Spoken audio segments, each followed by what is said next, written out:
capital.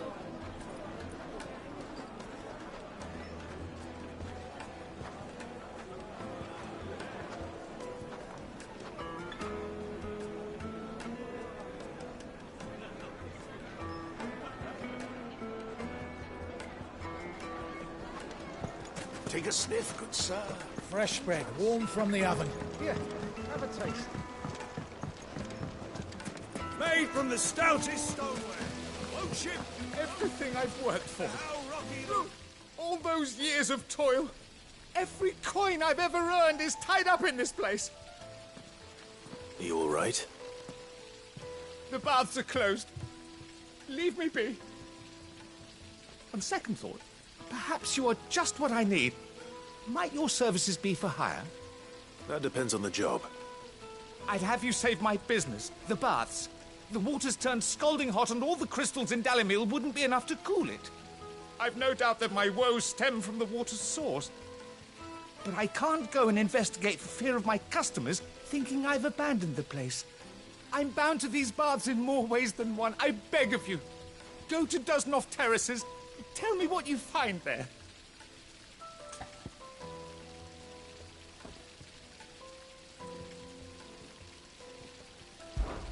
All right. I'll go and take a look. Wonderful. It's not far. Leave the market by the south gate. The smell of sulphur will guide you the rest of the way. These baths are all that keep me from an ignoble end in a debtor's prison. My livelihood, my very life, is at stake.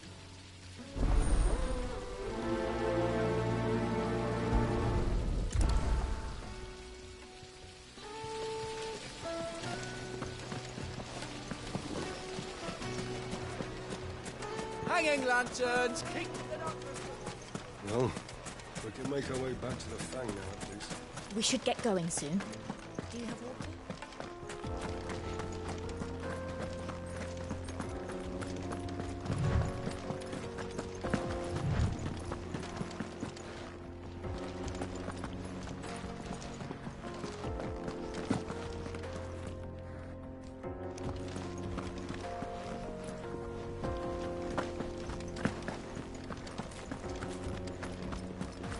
Come on, girl, the gate's open now, we can press on.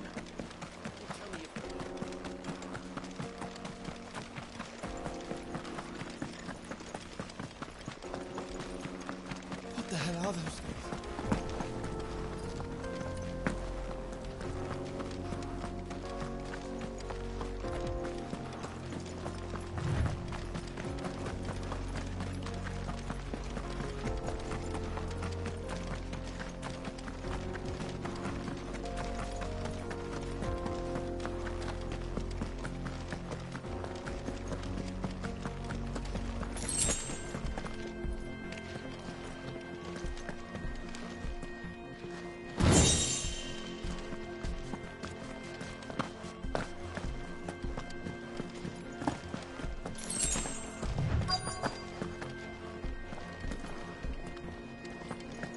By the flames.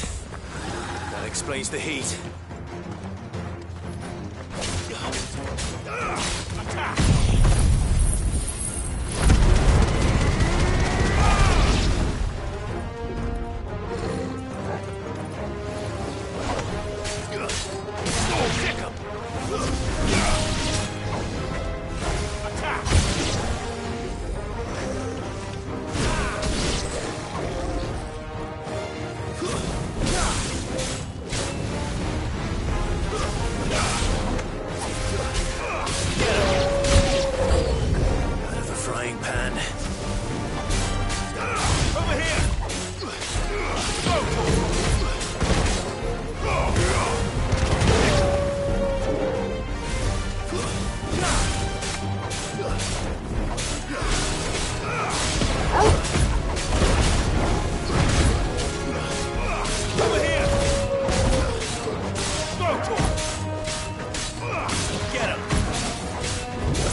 Let's cool things down a bit.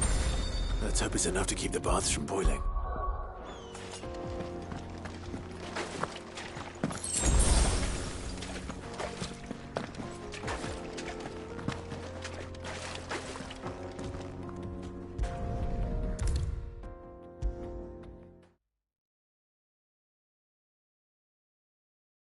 There he is. The man who saved my... I was hoping we'd be seeing you again. The baths grow more bearable by the moment. It won't be long now before we are back to business as usual. I'm glad to hear it. Now, tell me this. What did you find at the terraces? What threatened to make me a pauper? Not what I expected, that's for certain.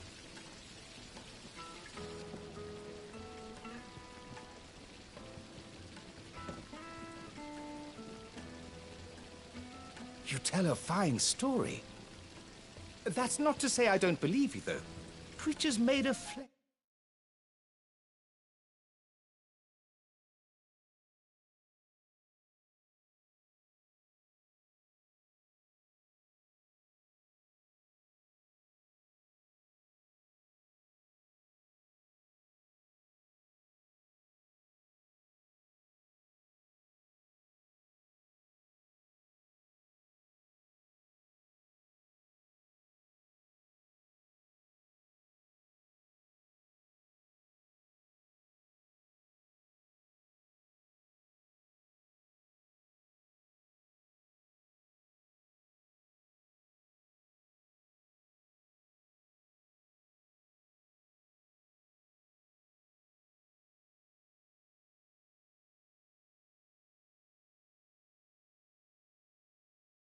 Eh? That's something new to worry about. But I burdened you with my worries enough already. Here, a small something by way of thanks. Right. It's high time I got back to work. With a little luck, the day might yet be salvaged.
Sweet incense! Wax candle!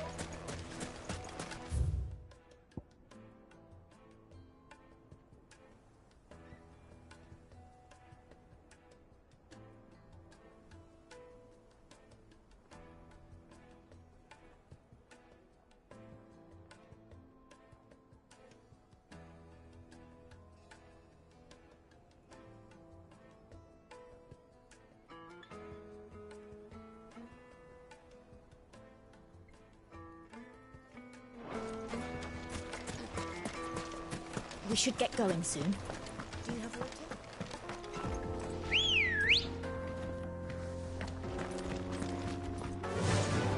Fly, Ambrosia.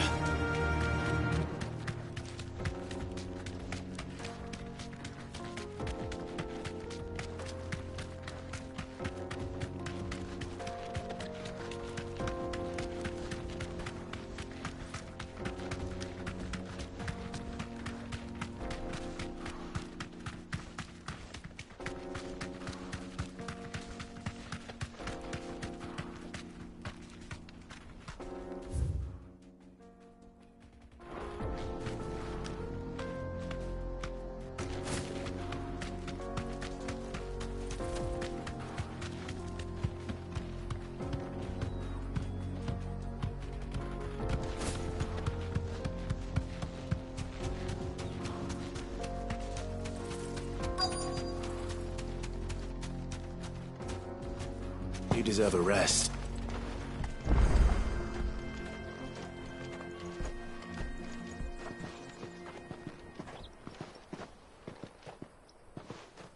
There it is. Drake's Fang.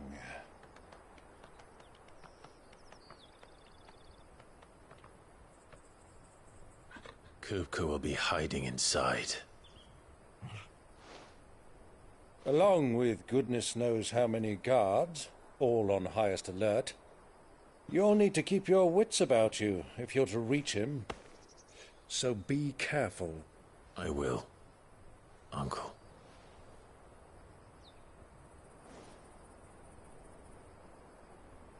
Before you go, Clive, allow me to apologize.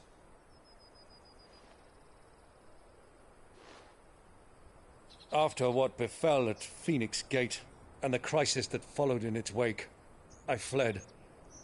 I retreated to my counting house and danced attendance upon the vicereine in the hope it would bring me favor.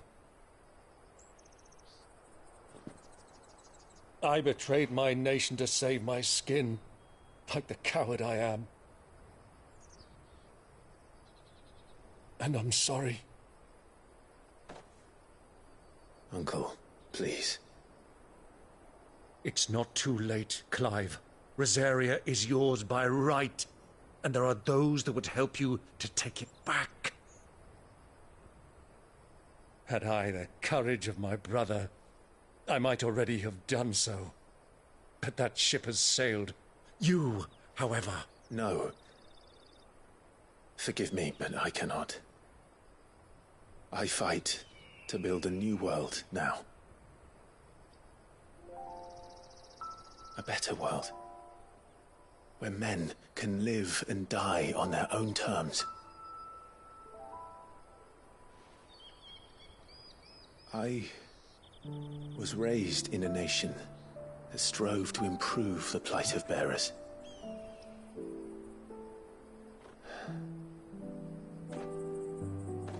Only later did I realize that spark of freedom did not arise by chance, but was kindled by my father. You would see me follow in his footsteps. And that is exactly what I mean to do. Not by ruling Rosaria, but by extending his ideals to the whole of the twins. Though every soul in the realm may judge my actions heresy, I am certain my cause is just. You really are just like him, you know?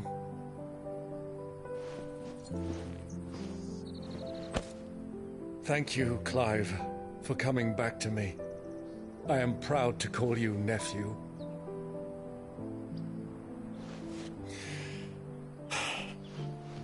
Well then, this is where we must part ways.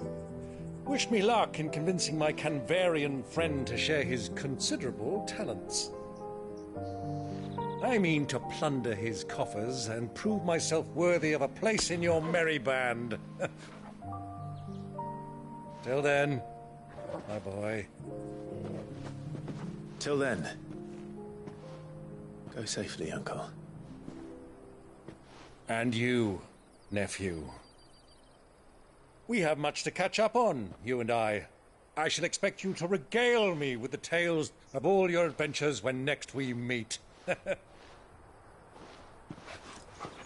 You can regale me too, Torgal.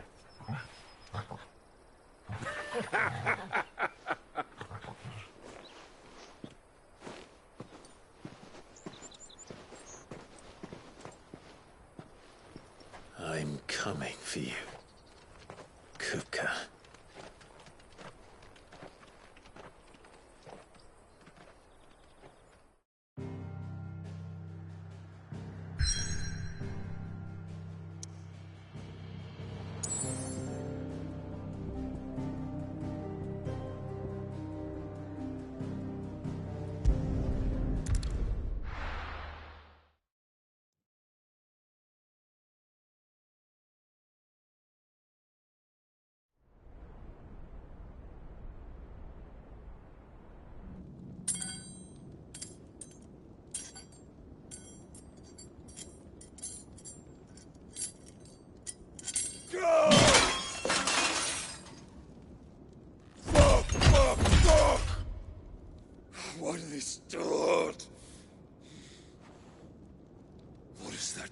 got a rat done to me.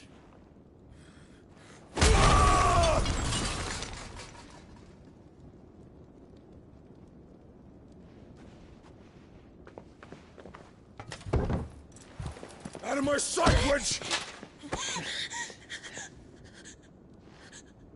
I'll kill you, Rosfield!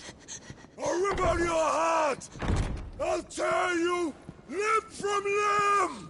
Peace, Hugo. The table shan't hurt you any longer. He sought to humiliate me. Me! If you hadn't interfered, he would be dead! You truly believe you would have triumphed had the battle continued? Titan would have ground him into dust! And how would he have done that without his head? Shut up! You weren't strong enough, and you call yourself a dominant. Or rather, you did. You mock me, Harbert.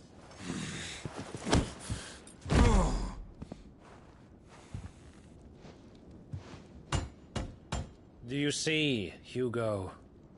You are weak. Fuck! But so long as that fire burns within you, there is still hope. There may yet be a way for you to take your revenge. Tell me, what must I do? Please, I'll do anything. Just tell me.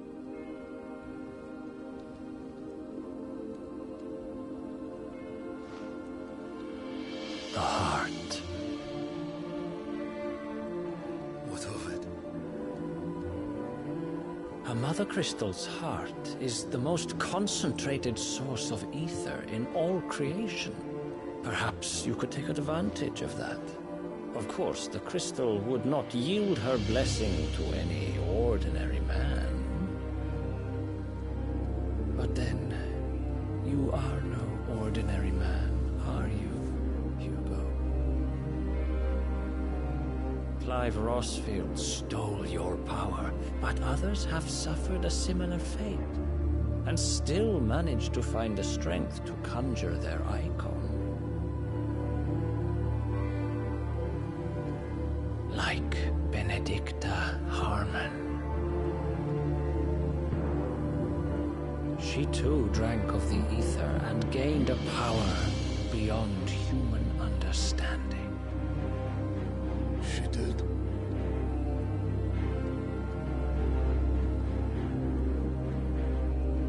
Benedicta. Benedict.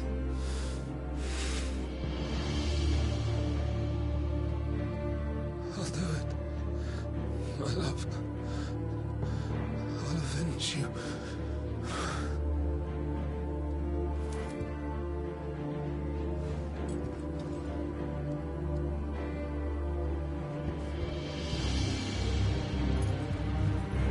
Run along now, Hugo. You need only follow the light.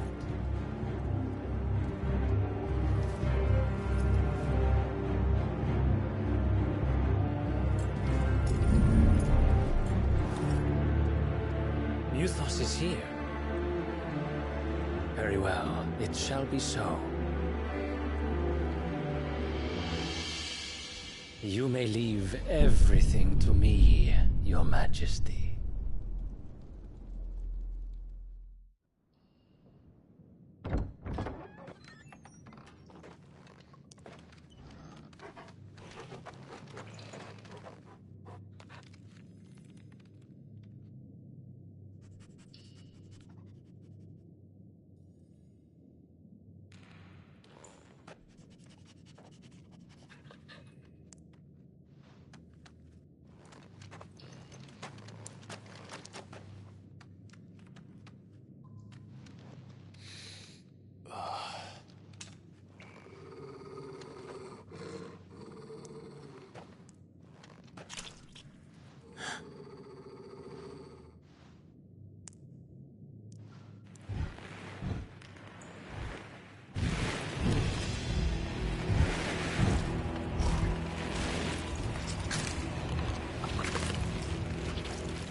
Did the Royalists bring them from Ash?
Are the Beastmen part of the Waluda army now? How the hell did that happen?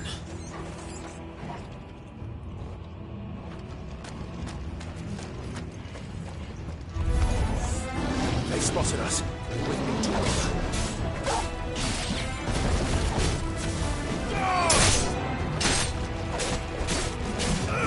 get him!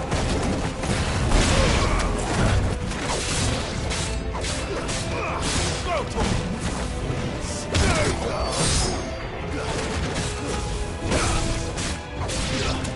Get him!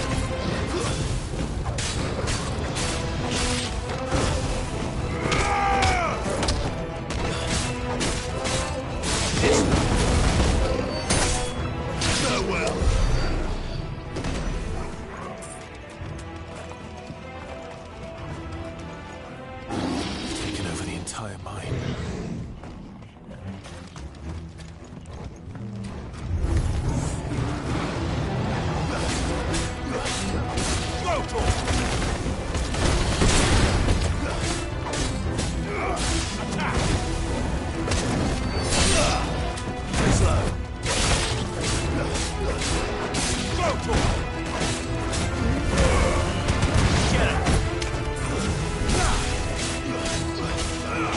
Sick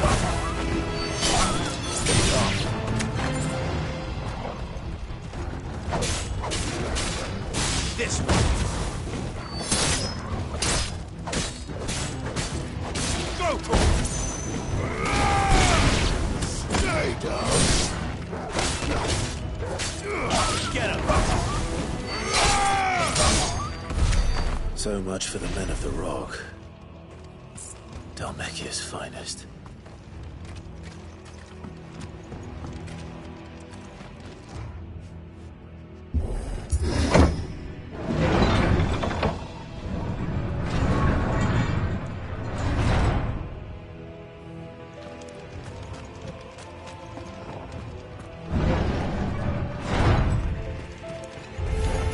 Time to fight.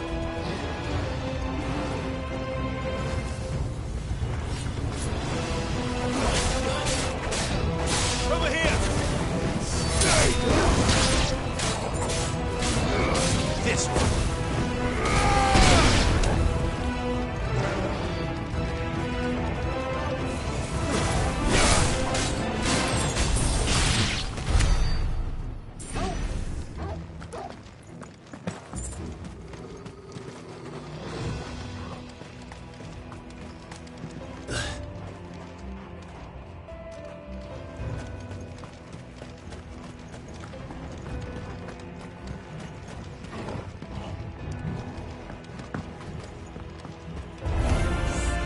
Animals, you should never have had a dash.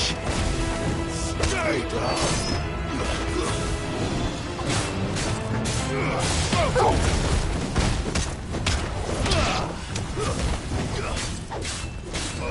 Get him!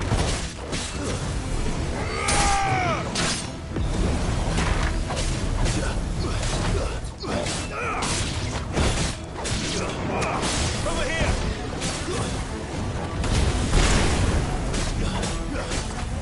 Go to him! Farewell!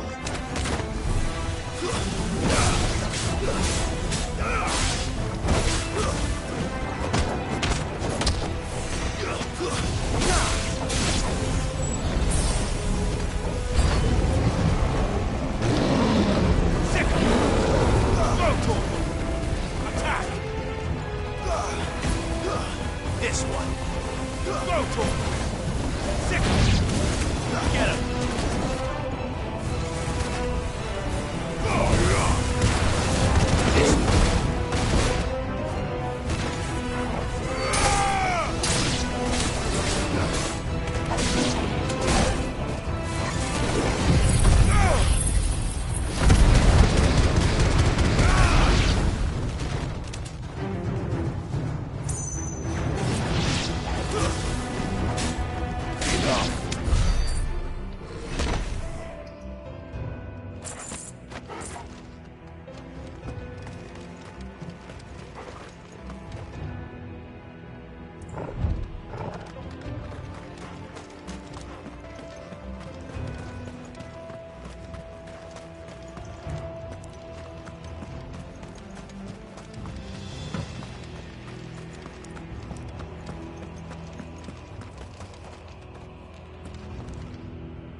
Stairs.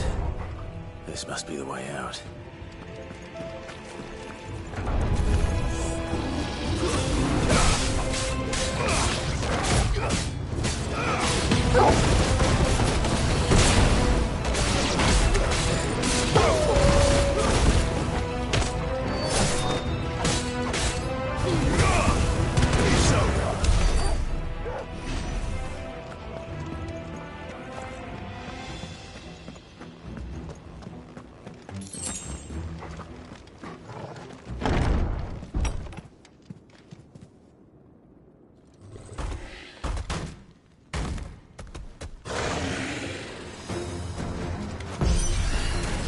I won't be sneaking past this one.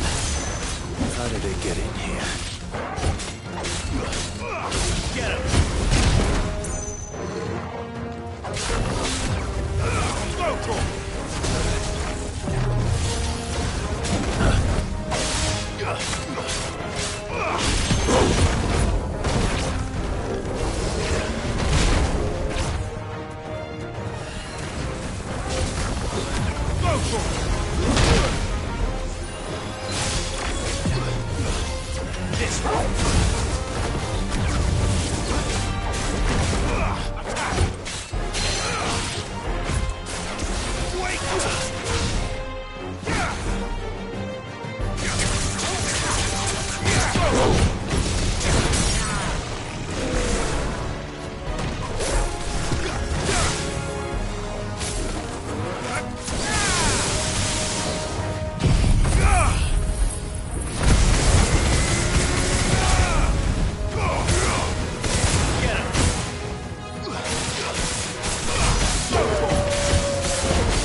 By the flames. Come on, Torgal.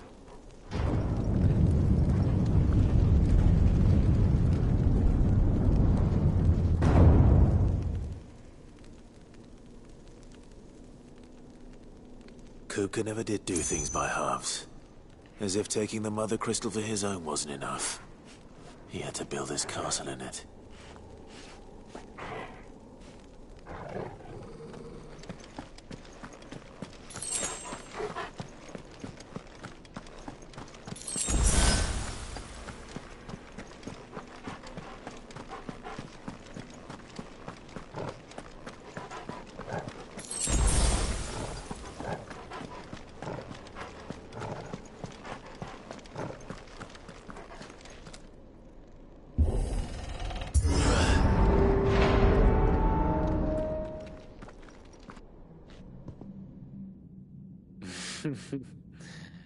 Let the trial begin.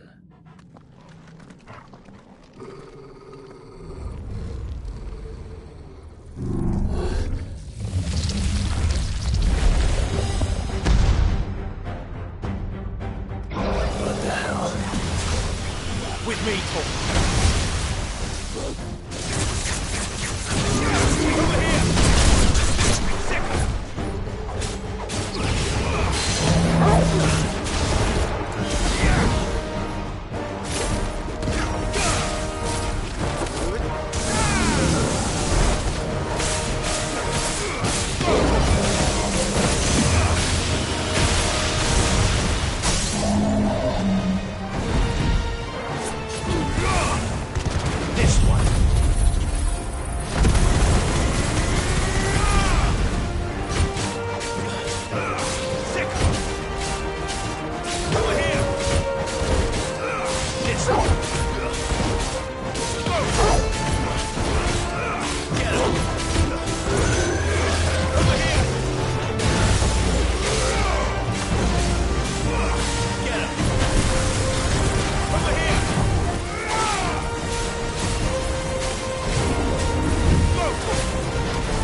seems were expected.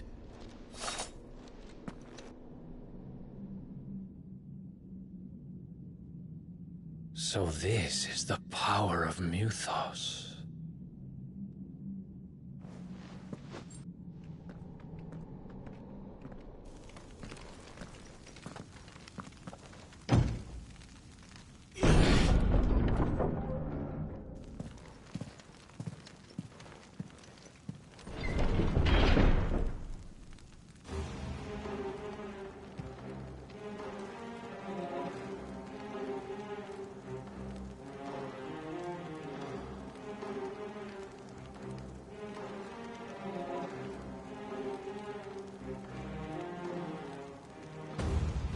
Did the orcs do this too?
Are these things here for me? Or for him?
First orcs, now these nightmares.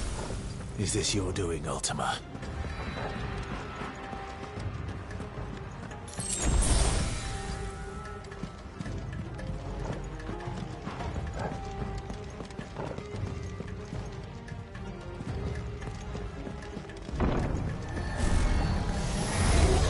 No holding back.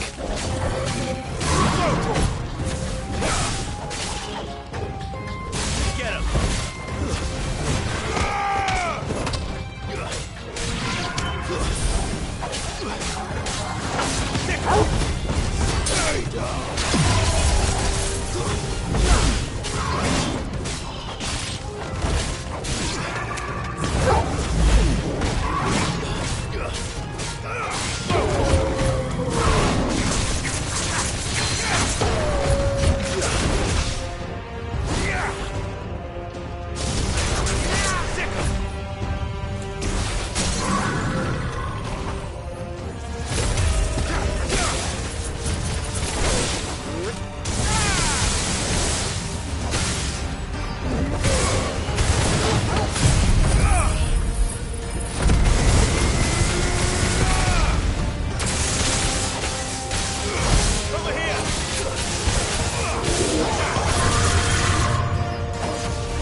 You've been busy, Kupka.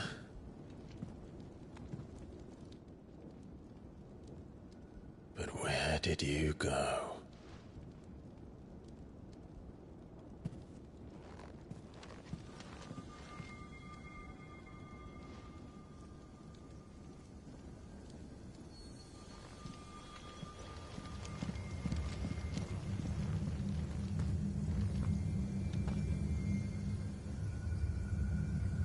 The heart.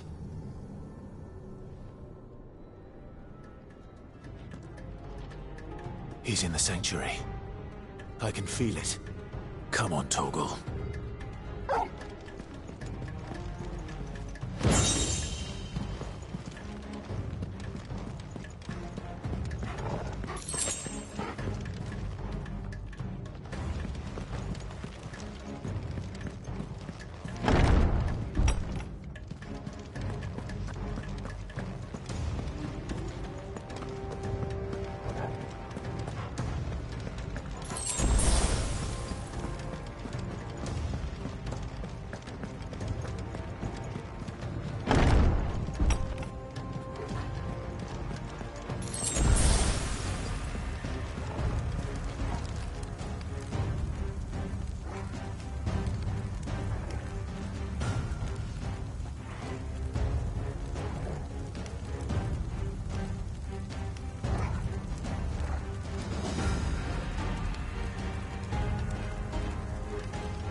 Just what I needed.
That had better be the last of them.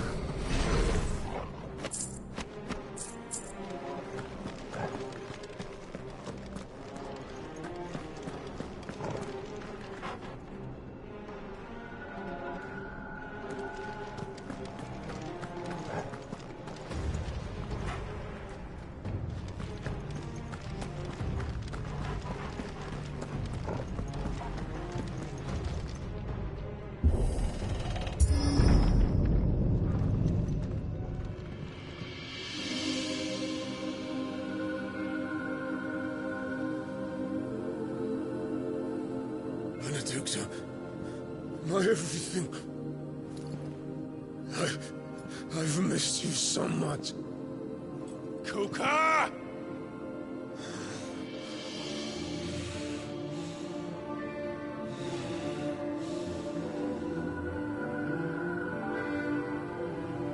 why to you, my love.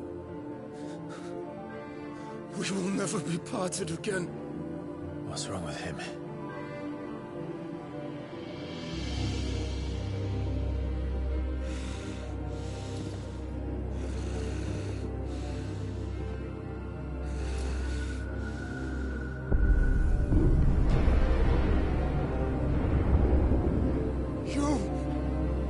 Get away from her!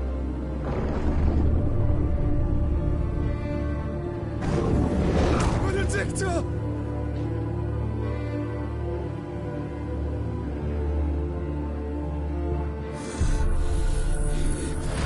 I'll kill you, Roswell!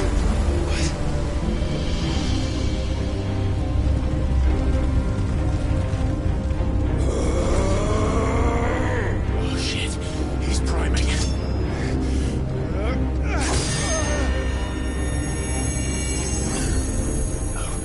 Not now.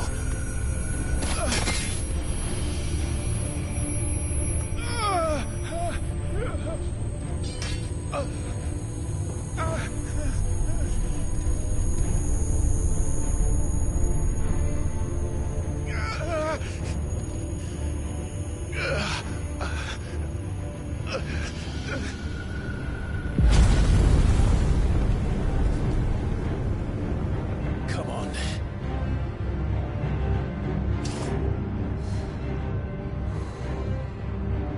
Find him. You've done this before. You can do it again. Let the flames burn within you. No. Let them burn without. Come to me, Ifrit!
But if you can do it, then so could I!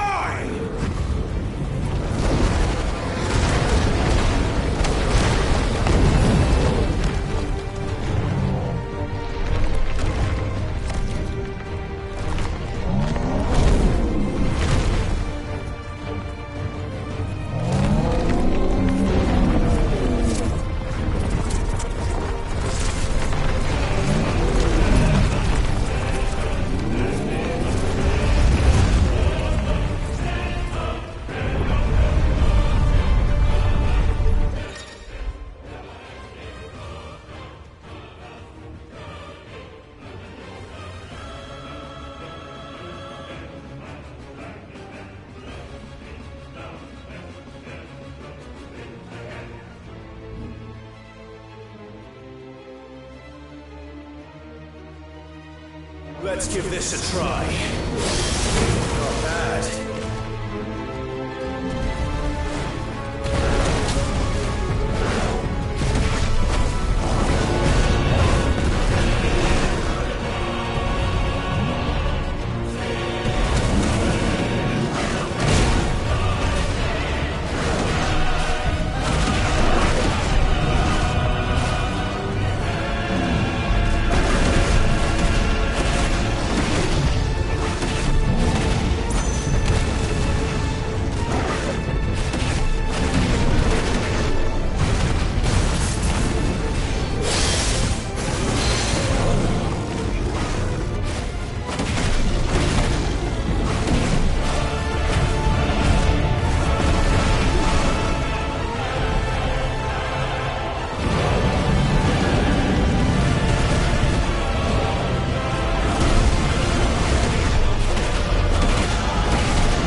Mortimer. What do you want? Your soul is tainted with worthless human will, yet your thirst for power remains undiminished. With every sip you take, you grow in strength, and soon you shall achieve perfection. I don't know what you're talking about. You will accept us, Muthos. It is inevitable. You were created for this purpose, and you shall serve it. Never!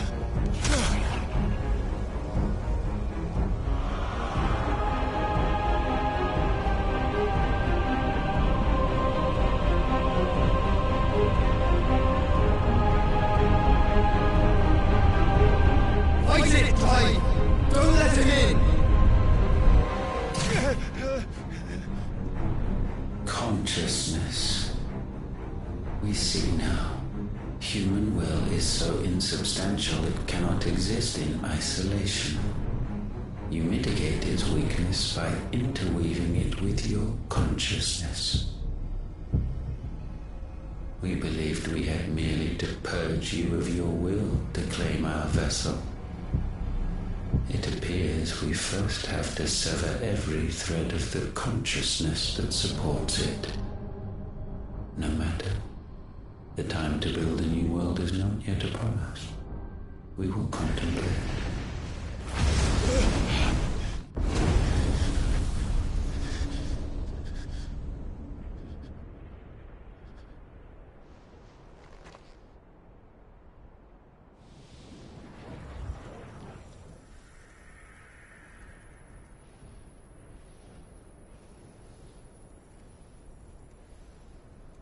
Thank you, Joshua.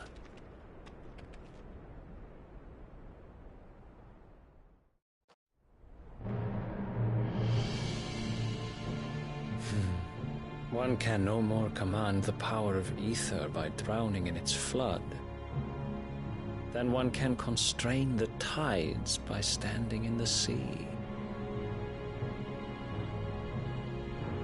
I had thought Hugo wiser than this, but it seems his head was full of rocks after all. Titan was strong. Your Majesty.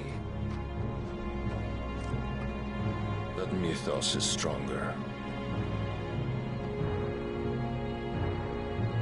For 5 years, that man lived only for revenge. Clinging fast to a fiction, even as it swept him into the abyss.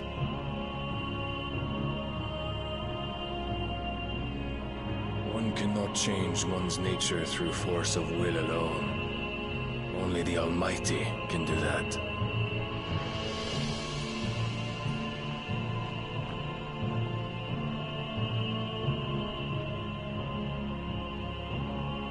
Hugo Kupka, the man who gave his life for a woman's head.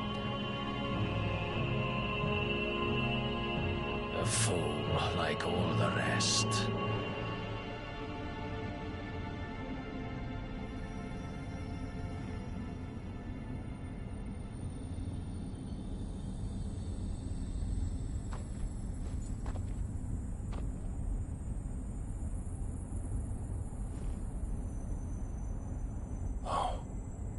That the death of a mother crystal should be so beautiful.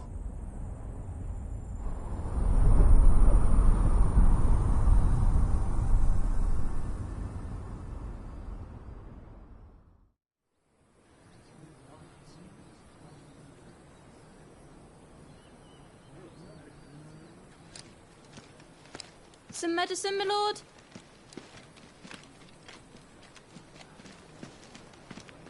I have salves, potions, anything you need. Stop bothering me, urchin, or you'll feel the back of my hand.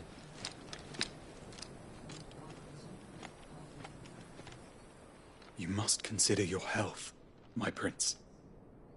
If a show of force is needed to keep the Dalmex at bay, you may trust in your dragoons. I beg you to call on Bahamut only as a last resort. His strength comes at too great a cost. The Empire agreed to an armistice with the Republic, and yet the Emperor still plots its ruin. For now, the Dalmex suspect nothing, and as long as I can hold their gaze, war need not be inevitable. But more than that, Bahamut is the champion of the Empire. When our people look to the heavens, the sight of him gives them hope.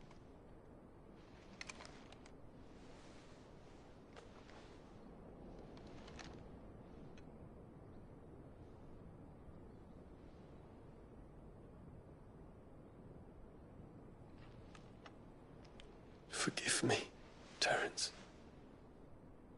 Would that you were my master. But alas. I will always be your loyal servant.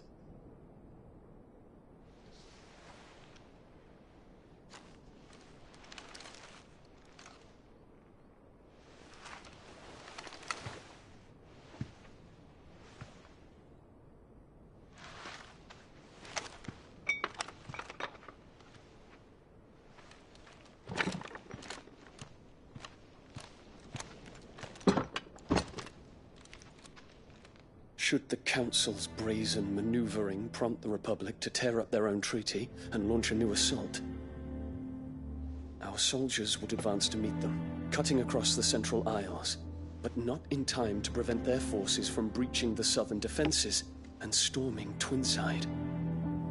And so the capital would become a battlefield. Thousands of innocents would die. I cannot allow that to happen. There is one small mercy, at least. You will not be forced to do battle with Titan.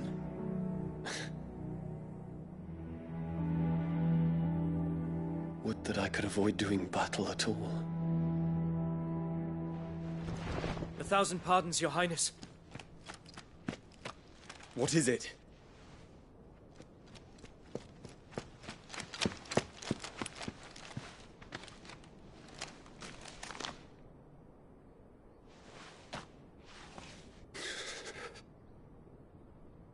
Olivier has been made Emperor. What is the meaning of this? My father's orders. What were they? Quickly! Yes, Your Highness. His Radiance requests that Your Highness maintain position here and... Ah!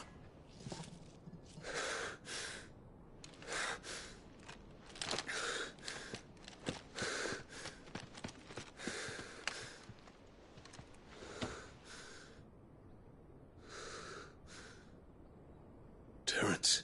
Yes, my prince. I must go to the palace. I'll ready your steed.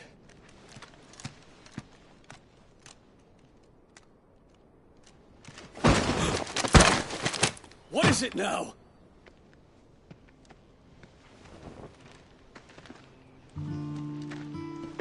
Forgive the intrusion, Your Highness. I know you. At ease. We stand in the presence of the Phoenix. You wouldn't want to get your fingers burned. I hope I'm not interrupting. Not at all. Though I admit, I did not expect such a distinguished guest. How many years has it been since the Remembrance ceremony? 20? I thought you long dead. Do I address a ghost? Many have told me that I look like one. But no. I'm alive. Just. Prince Dion of the House Lesage, I have a tale to tell you.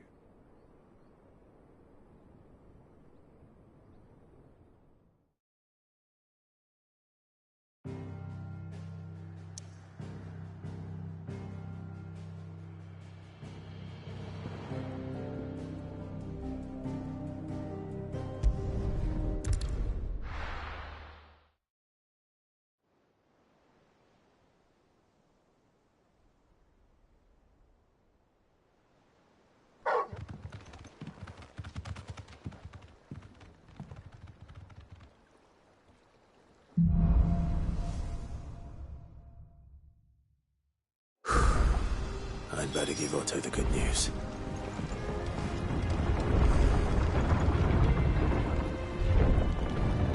Walkways need Welcome home, patching up. Sid.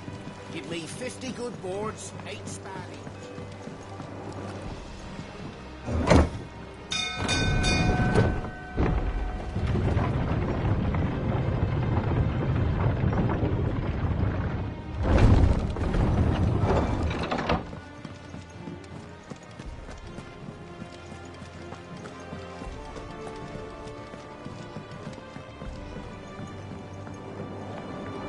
Seeing troops amassing and everything.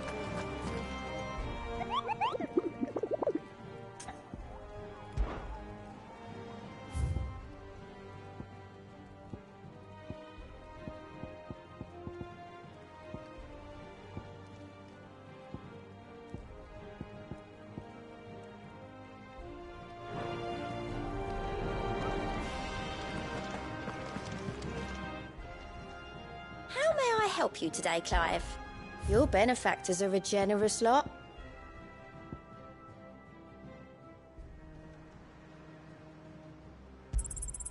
All yours. All done?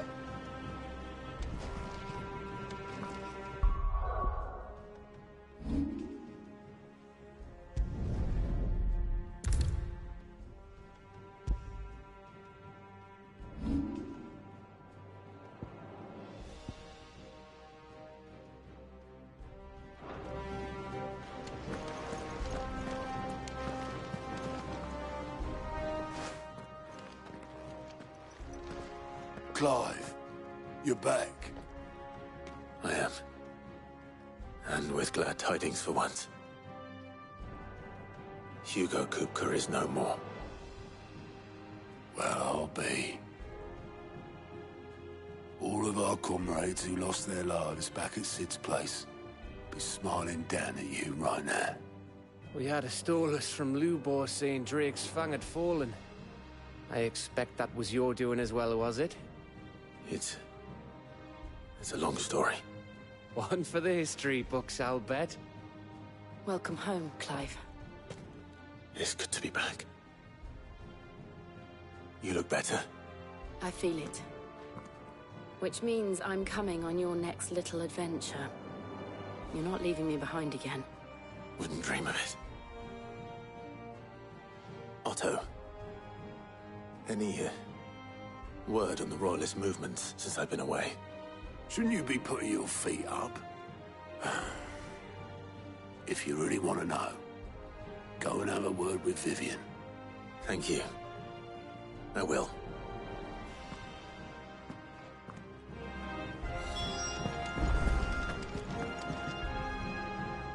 Ah, the conquering hero returns. And with hardly a scratch on him. I may have picked up one or two. Well, the fact that you came straight to me instead of visiting our resident physiker suggests that you picked up something more important.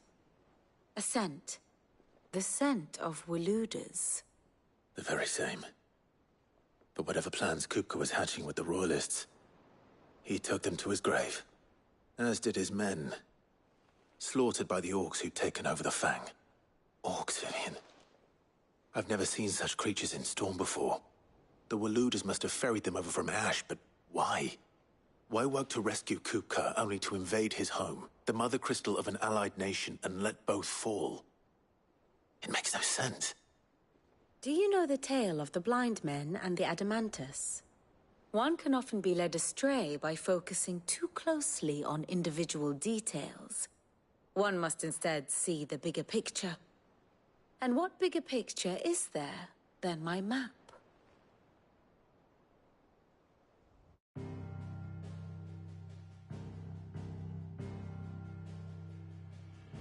The Kingdom of Waloed claims dominion over all of Ash. It is a nation forged by the bloody conquest of Barnabas Tharm, the dominant of Odin. The Canvarian War of Independence in 849. The Battle of the Twin Realms in 865. The Battle of Belinus Tor in 873.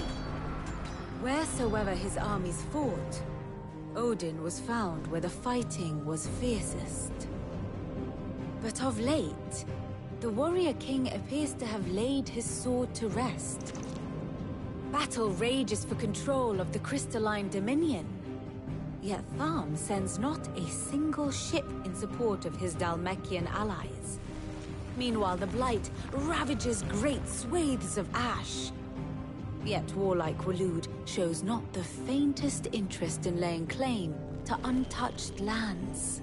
So why go to the trouble of sending an army of orcs into the heart of Drake's Fang, only to make no attempt to claim the Mother Crystal for Waloed? It can hardly be for lack of men. Tharm's armies rival any in the Twins. No. We have not seen the last of the Waloed standard. Odin will ride again. It is but a question of when.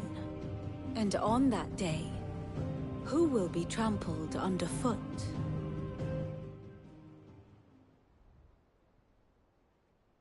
In summary, I know not to what end the Royalists betrayed Kupka.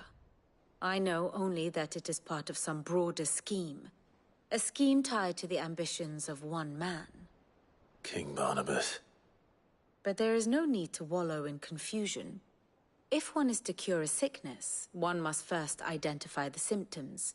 And your Lord Uncle has volunteered to do just that by keeping an eye on the Royalists' movements. He's really throwing himself into this. Indeed he is. Which means all that remains for us to do is await his reports. Well, not quite all in your case. The people of the Hideaway must hear the news. Justice has been done. Hugo Kupka is dead. The wounds he left that night are still raw, especially for those who lived with Sid the longest. Tell them that those wounds might finally begin to heal. Consider it the price of today's instruction. I've never known you to be sentimental. What can I say? I am only human. And we are, all of us, sentimental animals at heart. I suppose we are. Very well. I'll go and spread the word.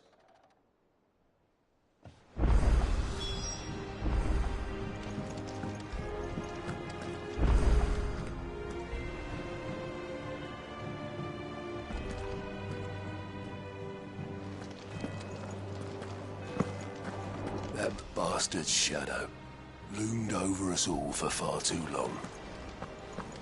Thanks for snuffing him out, Clive.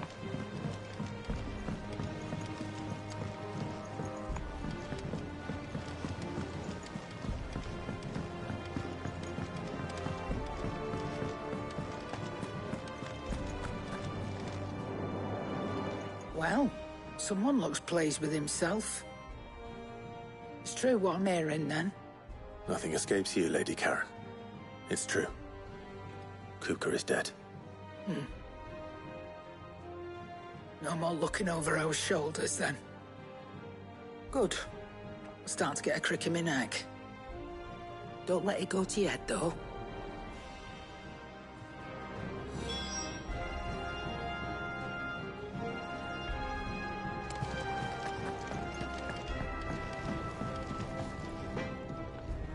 Blackthorn, do you have a moment?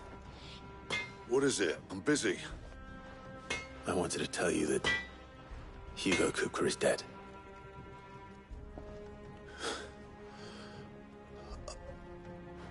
I can't tell you how long I've been waiting to hear those words. This is it then. A new beginning under a new Sid. I'll try to live up to the name.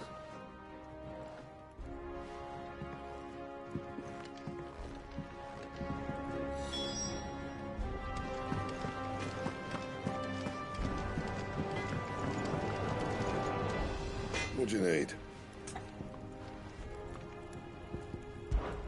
You're a bloody riddance.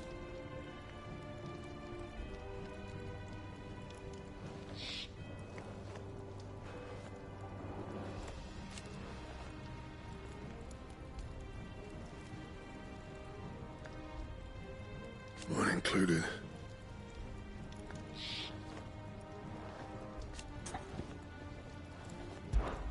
So, what'll it be?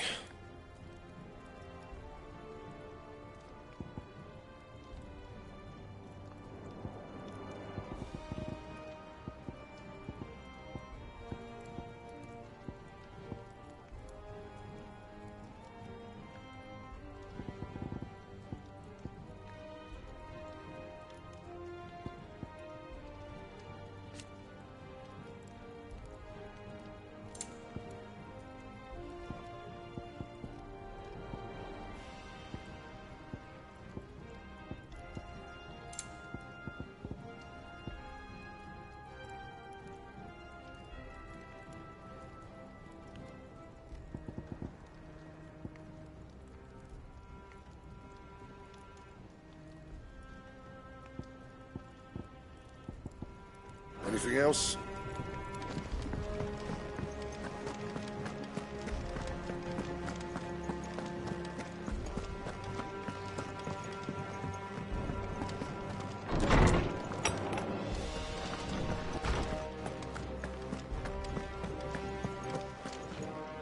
Ah, Clive.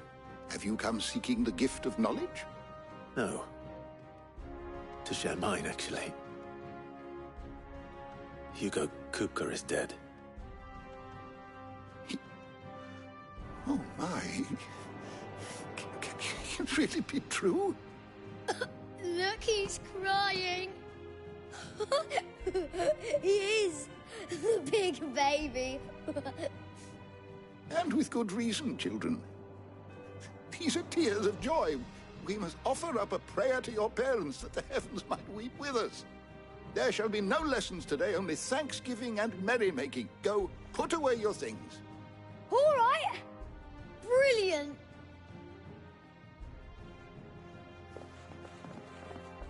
Finally, a new dawn has broken. It has.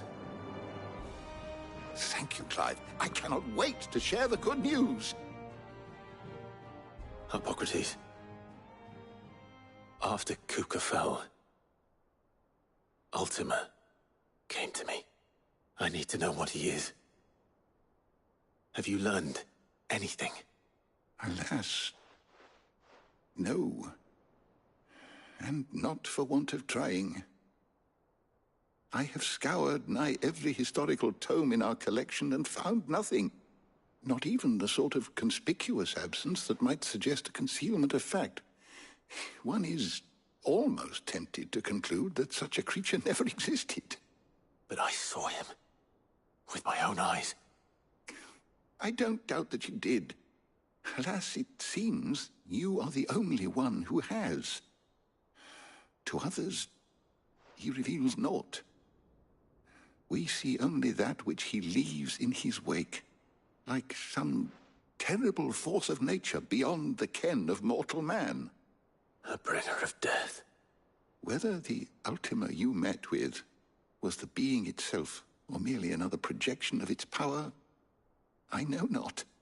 But until I do, my investigations shall continue. Thank you.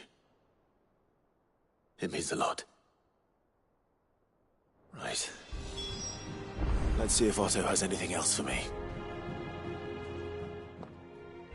My knowledge is yours. I have said it many times.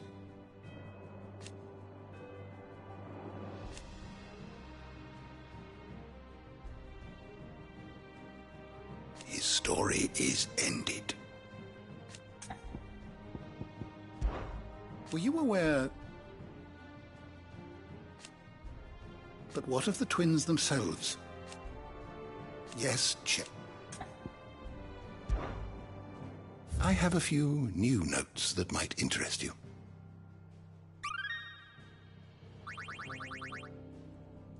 If you have a question for me, I should be happy to answer it.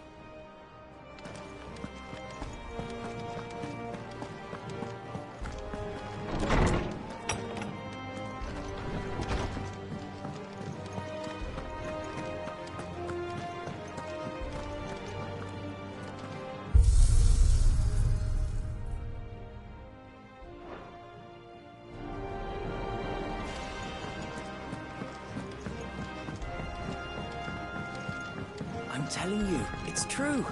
I heard it from Otto's own lips. Hugo Kupka is dead.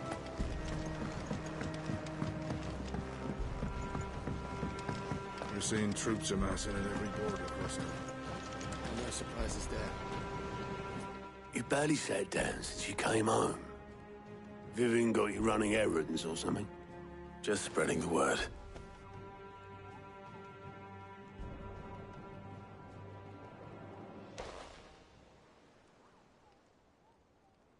So, the Professor's got a soft side, has she? I'd never have guessed. No. She was right, though. Everyone was glad to hear the news. Ah, but you ain't told everyone. I can think of plenty of friends back at the old hideaway who'd sleep more peacefully for knowing. Not least of all Sid. You should tell him. You're right. I should. And I will. Well, when you do, be sure to take Mid with you. She's been going at it hammer and tongs down in that workshop of hers, trying to do her father proud. I can't remember the last time she visited the old sod's grave. Very well. I'll suggest it.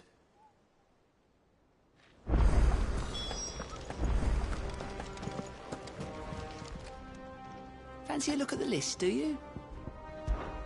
It was luck, and luck alone.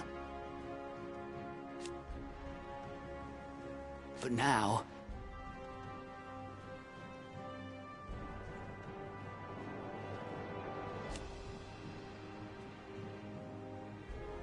Thank you, Clive.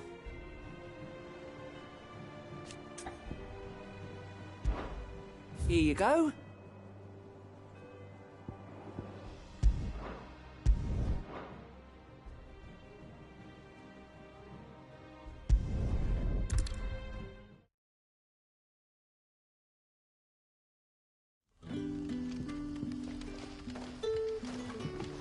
Good day to you.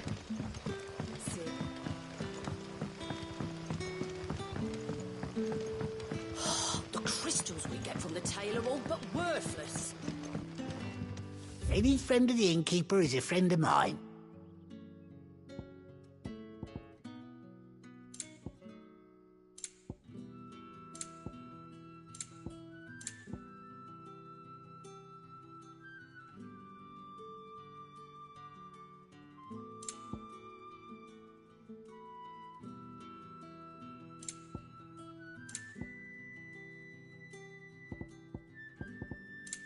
Good day.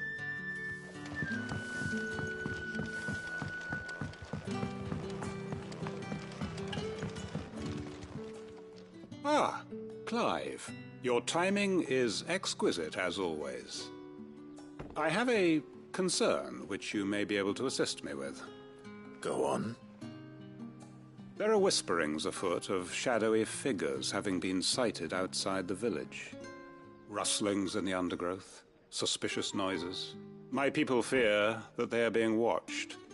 It may be no more than a surfeit of nerves, understandable in the current climate, or it may be the prelude to something altogether more dangerous.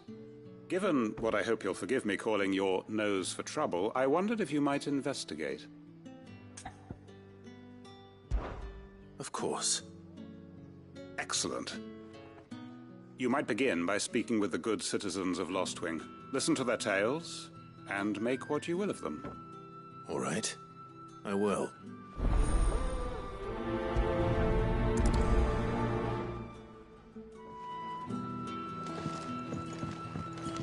Right. Let's see what the people of the village have to say. I'd better find out if this is just nerves, or something we need to take more seriously. If we're to sup on sour news, let it be over.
have a moment? There's talk of suspicious figures in the woods. Have you seen anything out of the ordinary? No, but I've heard something. Sound of scraping metal, like someone sharpening a sword. Where was this? In Lorbert's Pass. Was out foraging for herbs when I heard it, screeching out from between the trees. Ran back here as quick as my legs would carry me, and I ain't been back since. I see. I'll look into it. Thank you.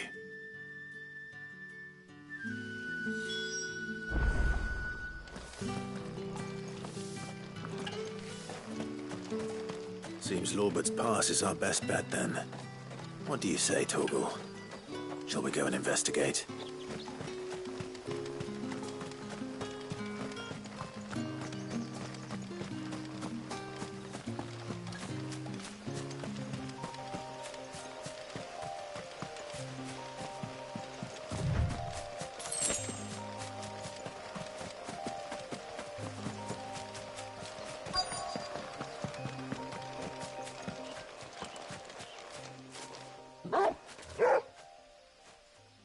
You there. Fuck! He's seen us. Get them before they escape! Black Shields. Here. What the hell are you doing here? What is it to you? Not that we give a damn. All that matters to us is that you don't leave here alive. Over here! It's over!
Why were they here? Were they planning an attack on Lostwing? I need to warn Quentin.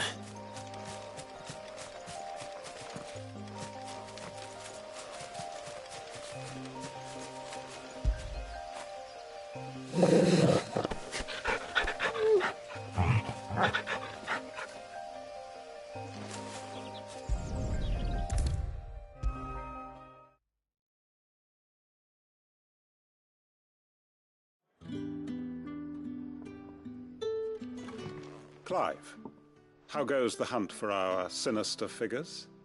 I found some black shields hiding near Lorbert's Pass. They're gone now. Black shields.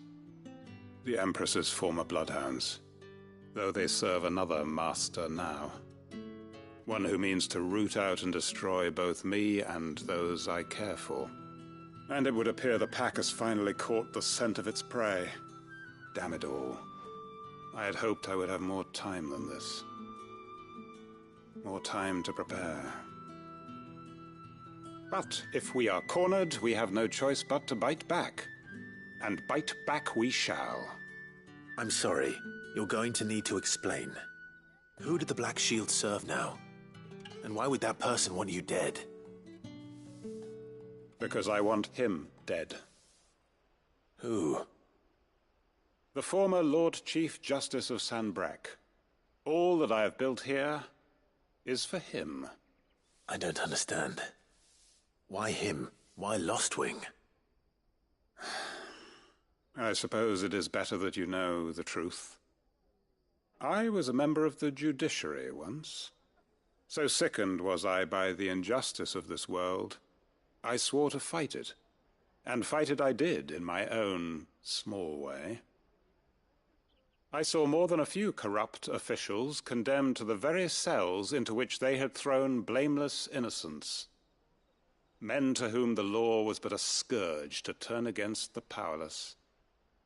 And throughout, it was the Lord Chief Justice who backed me, who was my one true ally in the quest to see justice done. So what changed? I discovered that he hunted bearers for sport. I was a fool to think he shared my hatred of venality and vice. His support for me was no more than a facade, a means of ridding himself of his rivals, a mask to hide the rot beneath. I filed suit against him immediately. His response, however, was rather more visceral. He had my entire family slaughtered, and he faced no punishment whatsoever. I lost everything. My loved ones, my livelihood, my position, the faith I had once held that any modicum of justice might be achieved through the courts. So I set about enacting my own. I tracked down every soul who served him, and slit their throats myself. But the man himself proved an altogether more difficult target. With money and power come protection. And so I saw that I would need an army of my own. I came here to Lostwing and began recruiting like-minded individuals. And everyone here knows this is why you do what you do. Of course. They too have lost loved ones to the bearer hunts. Seen faultless friends sent to the gallows to spare the guilty. All under the watchful eye of the Lord Chief Justice. Our wounds are the same. And our cause is the same. We are comrades. And our revenge is already in motion. We know where he hides, how numerous and well-trained his guard. What we did not know until now, however, was that his plans may already be in motion too. Quentin. Our time is short. He may move against us at any moment, unless we move against him first. My friends and comrades, it begins.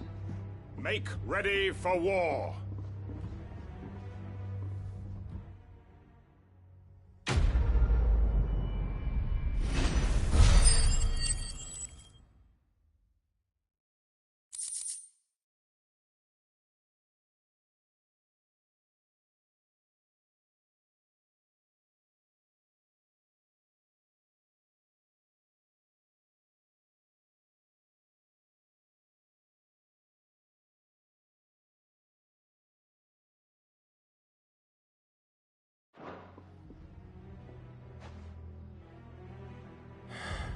I'm not going to change his mind.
Take a sniff, good sir. Leave now. There'll be no one to man the shop. gone, just like that. And without so much as a by your leave. What's the matter? It's my apprentice.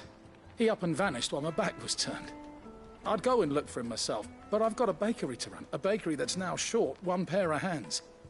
Loath though I am to rely on the kindness of strangers, I'm at a loss. Please, will you see if you can find him? I'll see what I can do. Do you know where he might have gone? I wouldn't be surprised if he was off somewhere mooning at Drake's Fang. He used to work there, you see. Poor fool left his heart in its hollow. All right. Then that's where I'll start.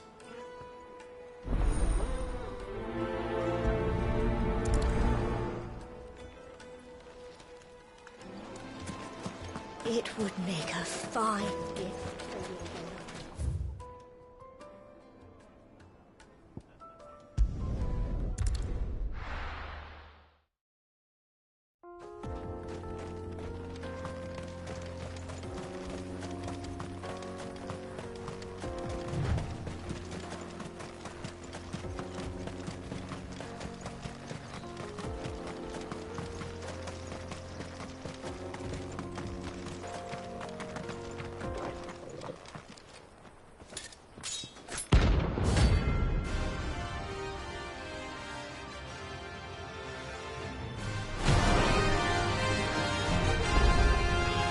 My blade yet enters.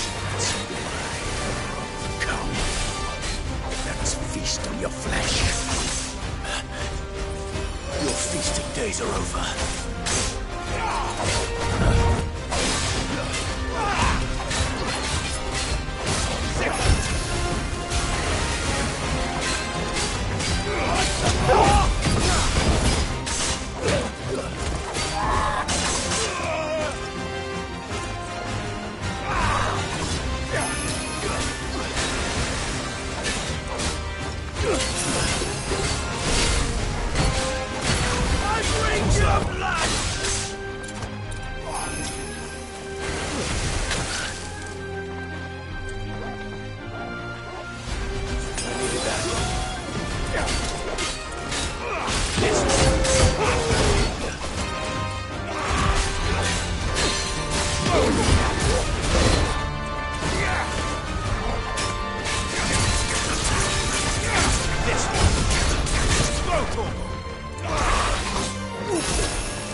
Those who kill for sport deserve no better.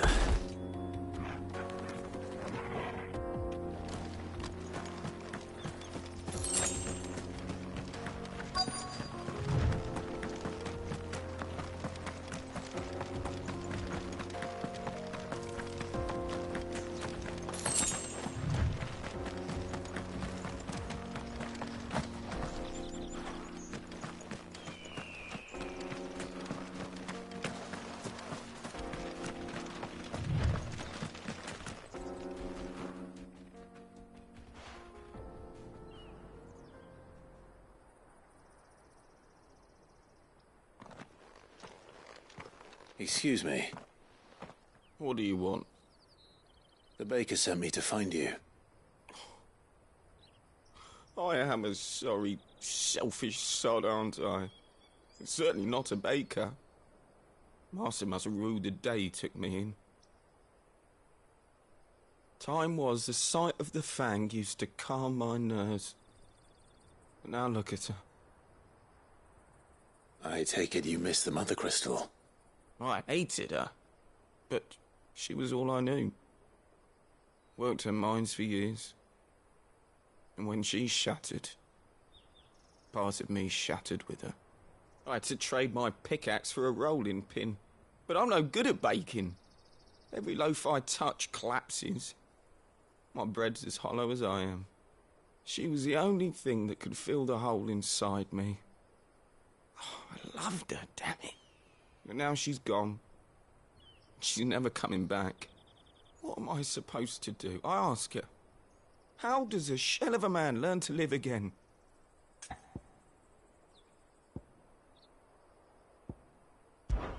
Perhaps you could express yourself in your work. If you miss the Fang, maybe you could recapture it somehow. Recapture it? I'm a baker, not a... You know, you might just be right. What a fool I've been! I have to get back to the bakery right away. Thank you. Thank you, my friend. You've opened my eyes. Wait.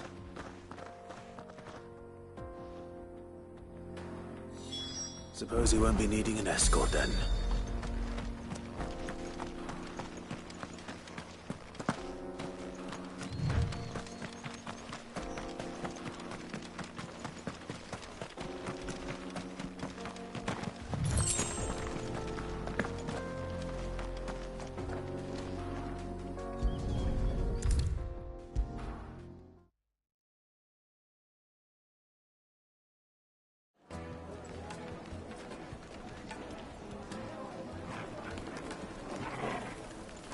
Ah, there you are. The man who lit a fire under my wayward apprentice. Though I worry you might have stoked the flames a little too high. He damn near ran me down trying to get to my oven. Master, it's ready. Behold the Drake's Balm. A truly unique creation. I dare say it is. Just look at it. A perfect likeness of the Fang herself. Her steeple peaks, her fulsome spurs, her inviting hollow. True, my loaves collapse more often than not, but what's the Fang without her crater? Why, no Fang at all. And look, inside. She's filled to bursting with a bounty of beautiful crystals. Salt crystals! Master, I have found my purpose. I must use my work here to preserve the memory of the Fang. Well, if it tastes half as unique as it looks, I'd certainly say you're on to something. Not only is my apprentice back, but he's finally pulling his weight.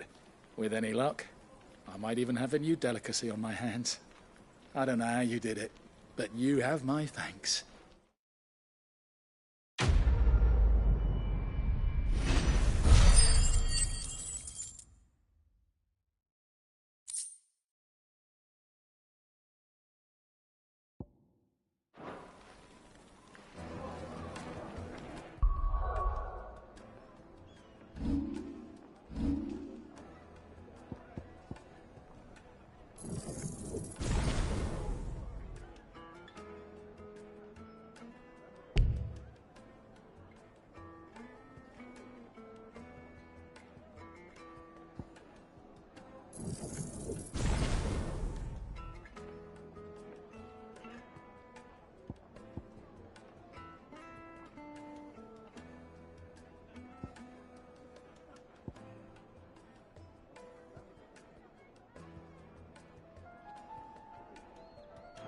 Now, Dusan, I know you're keen, but do you have to use the good salt?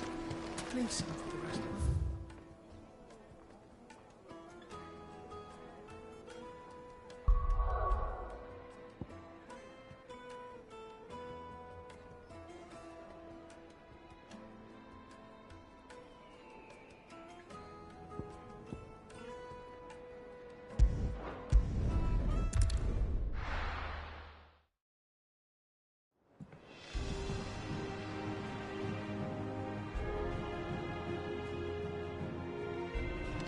I'm telling you, it's true. I heard it from Otto's own lips. Hugo Kupka is dead.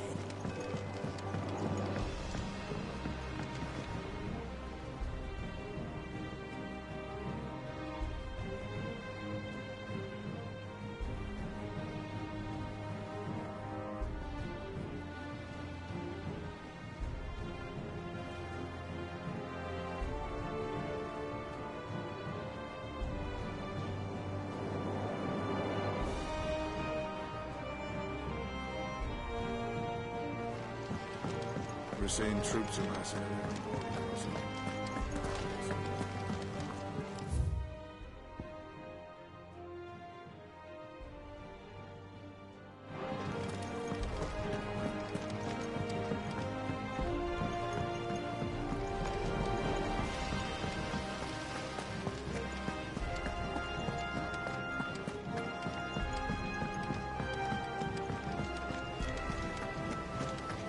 Editors started reading books that don't have any pictures in.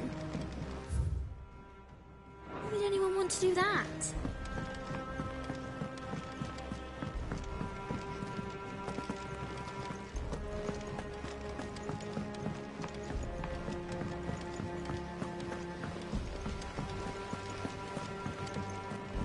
I think Mid might need some help.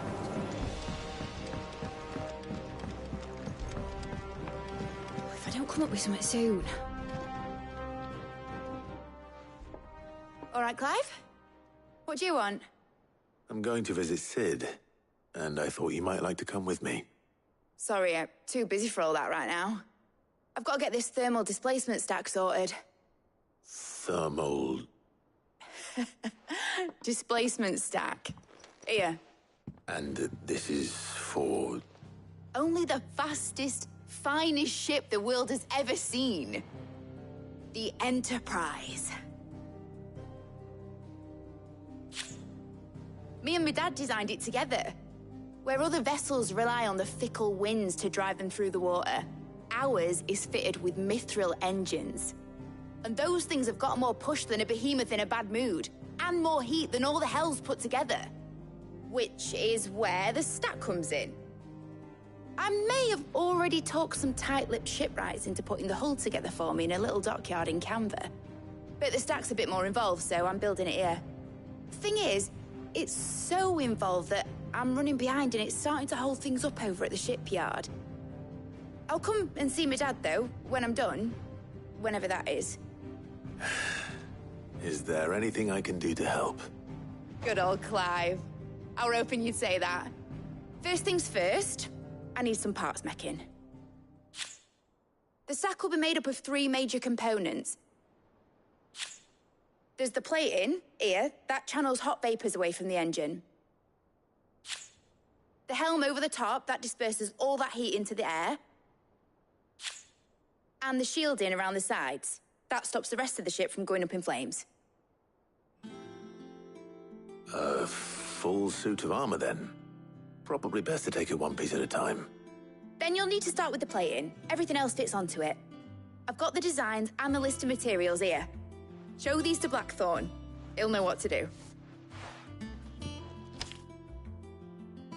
I can't make head nor tail of them. Luckily, you don't need to.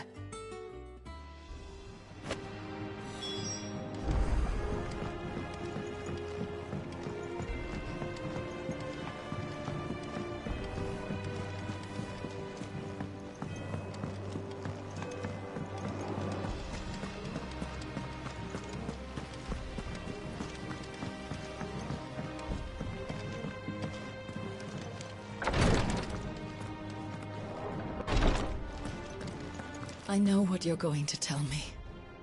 Thank you, Clive. Thank you.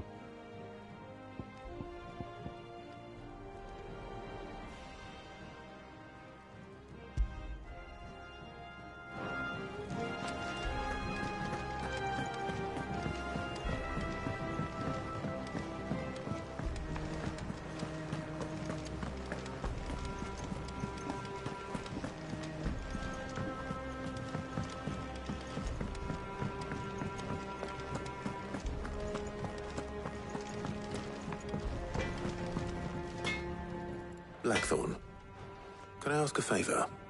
Hell with it. It's for Mid. This my last chance to say I'm otherwise engaged. Spare myself the arseache. Go on then. What is it this time? She said you would know. Here.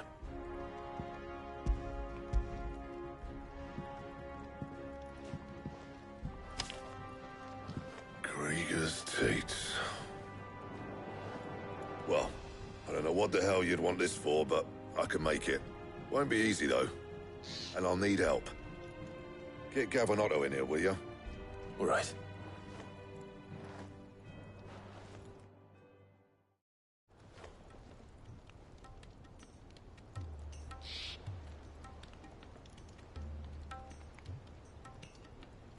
So Mid's roped us all in here again, hasn't she? Typical. Still, if that's what it takes to get her to visit Sid's grave, I'll do what I can. And, what is it we need to do, exactly? Take a look at this. It's this plating. The usual sword grade steel won't work. We need something that can get very hot, very fast, and still keep its shape. That means an alloy. Something that won't break or buckle at the temperatures she's talking about. Which is where you lot come in. I need materials, and I've got my work cut out already. You'll have to fetch them. Now, there's a special kind of sand I'm after that you can only find out in the Velcroy. Stardust, they call it. As for the rest of the stuff, my usual supply should have it in stock. It just needs buying and bringing back here. Well, we'll get it done quicker if we split up. One of us should probably give you an hand collecting the sand. And the other can go and get the rest from this supplier. Right then. Well, make your minds up who's going where, and we can get this over with.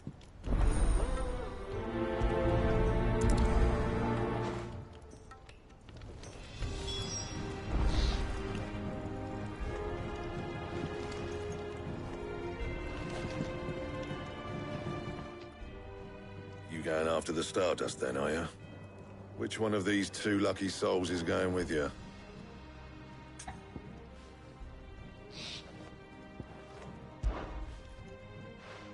Gav, you're with me.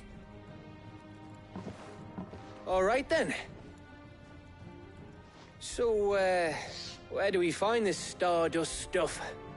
There's a river that runs through the southern reaches of the Velcroy. It's the black sand that washes up on its banks that you're after. Southern reaches of the Velcroy, eh? That's down past Alamil. I'll go and scout the place out. See about hiring us a wagon to bring the stuff back to. All right. I'll meet you by the river. While you're off having a paddle, I'll pick up the rest of this stuff from Blackthorn's supplier. Take care. You too, eh? Don't go letting him fleece ya. Fleece me? I'd like to see him try. In your own time.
Looks like I found the river. Now where's Gav?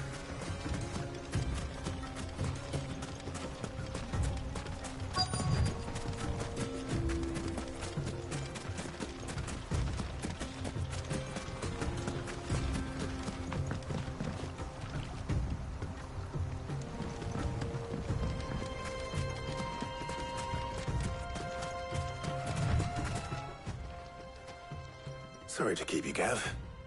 Better late than never. I've had a quick scout about, and I reckon round here's our best bet if we want to grab as much of this Stardust stuff as we can.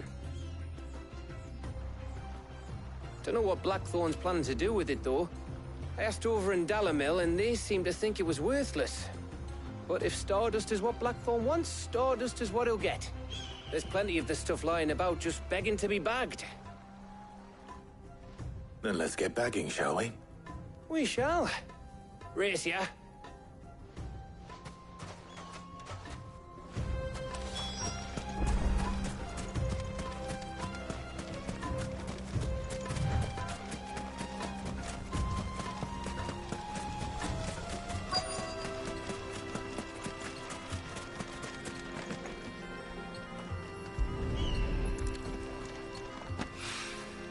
So this is Stardust.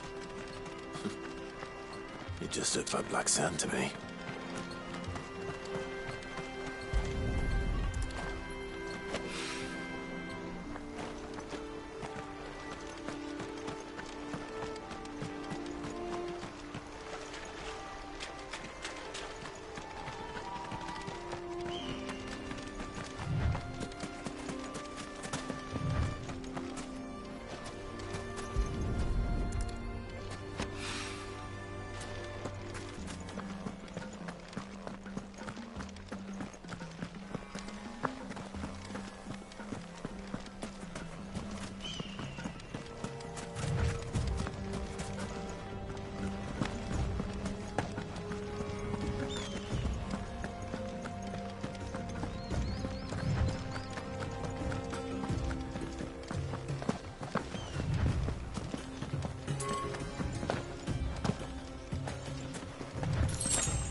That should be enough for now. Let's see how Gav's getting on.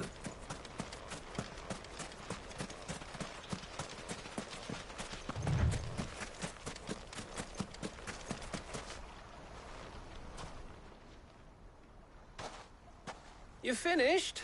How much did you get? Enough. I hope.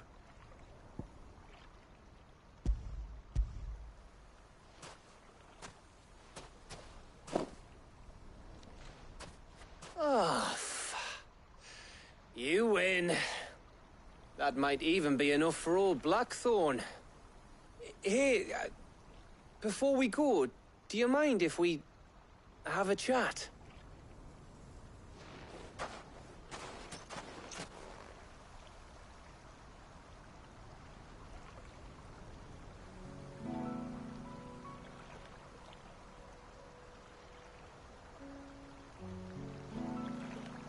Feels like ages since we had the chance to talk. You know, man to man like. It does, doesn't it? Back when you first took Sid's name, we were talking all the time. Working out what to do in that. There was a lot to work out. And there still is. Those shoulders of yours starting to feel the strain. Hardly ever see you around the hideaway nowadays. Always on some errand or other. You can take a day off, you know. Well, says the man who spends most of his time behind enemy lines. Only 'cause you keep sending me there. I know I can count on you, Gav. Likewise.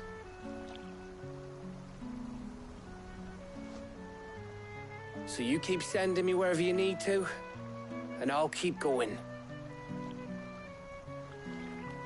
Safe in the knowledge that I have a home to come back to. Thanks to you.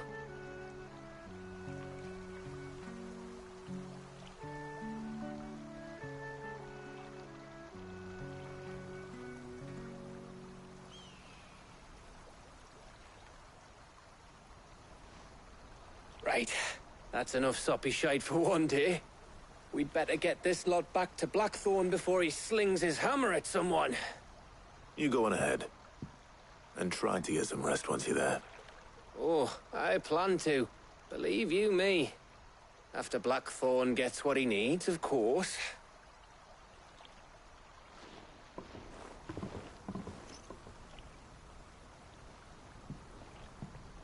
Right. Ready to go home, boy?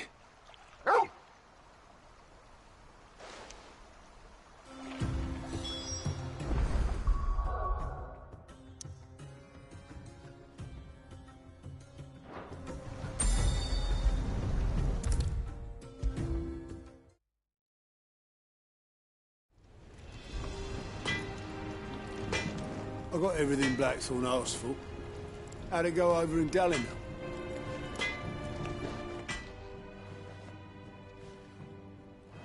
Blackthorn. Got everything you need? Yeah. Yeah, I do.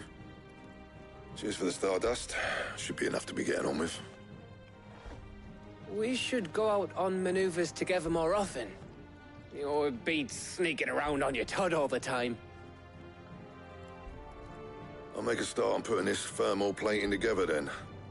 It'll take some time, mind. So if you've got other things to be getting on with, I could do without you breathing down my neck. Thank you, Blackthorn. I'll let Mid know construction's underway.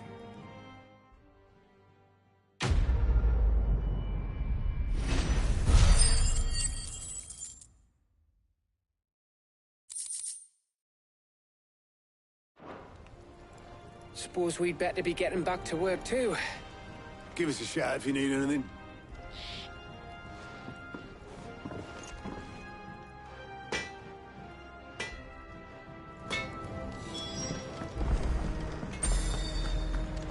I heard what you told Nan about Kupka.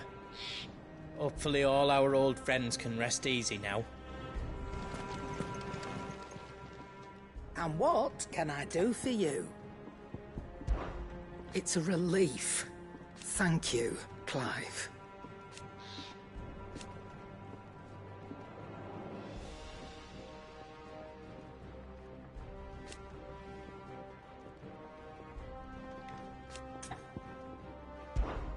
If you're gonna buy something, be quick about it.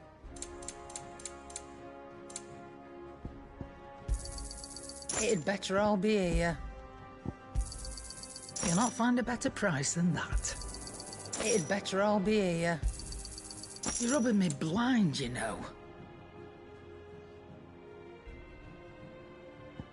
Is that all?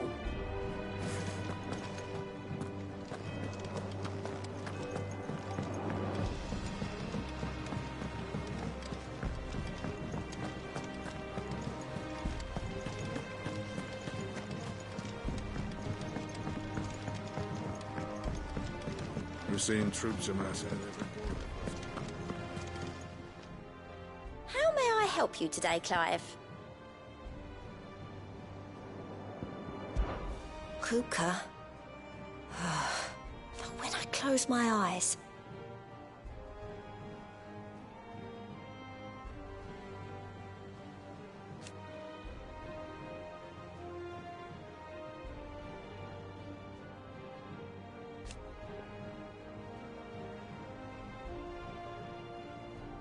Only I don't know how. I wish you were here. Your benefactors are a generous lot.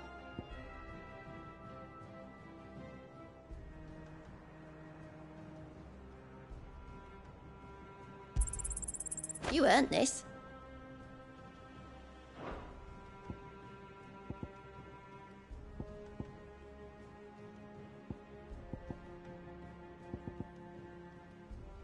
Come again. I may have more for you.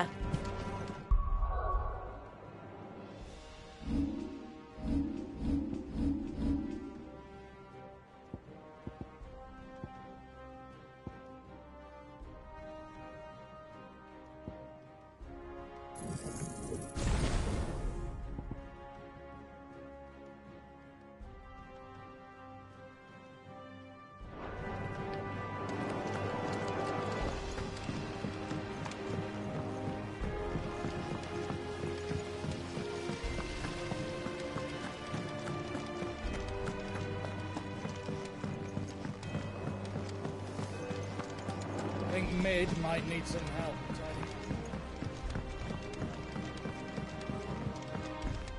If I don't come up with something soon.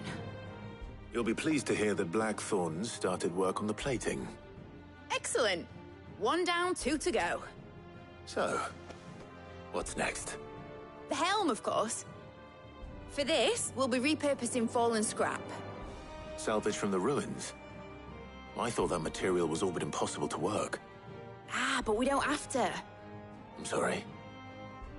Just so happens there's one particular ruin that's broken into exactly the right shape and size pieces for what we need. What's the name back there? I'll give you all the details. What's her name? Right.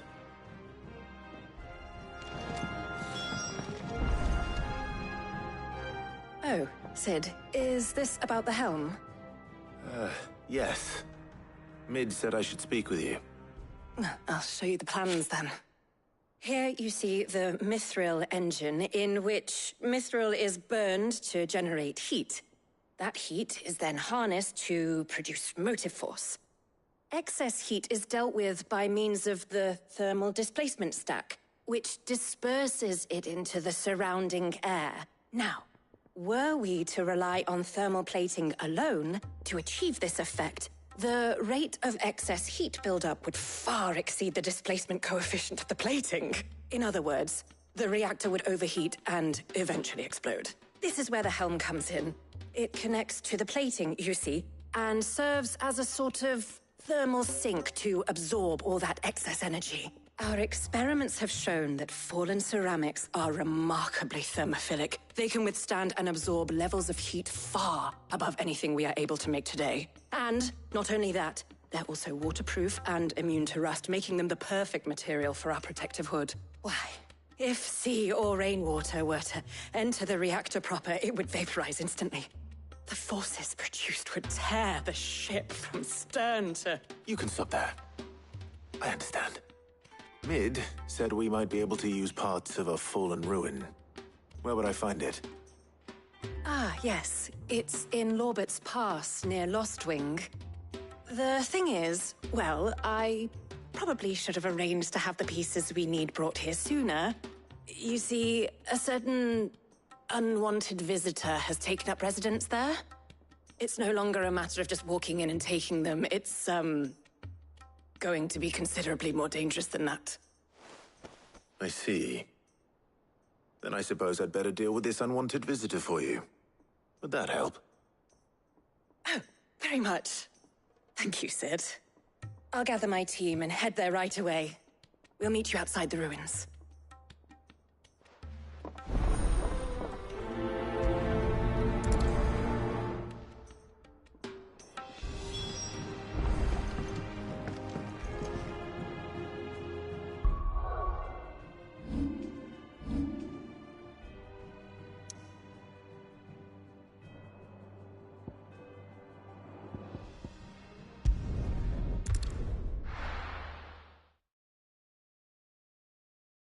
I'll be taking you all to a storehouse in the Bales. Leave anything you don't need behind.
If you're ready, we leave at once.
Oh, there you are, Sid. Thanks so much for coming.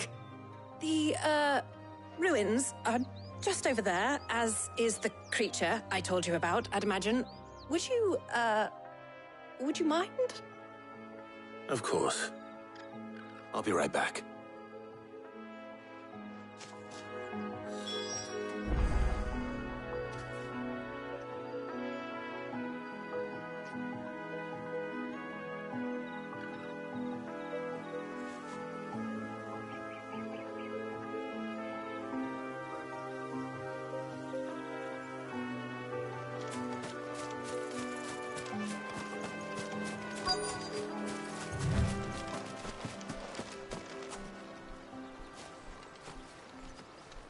Anybody home?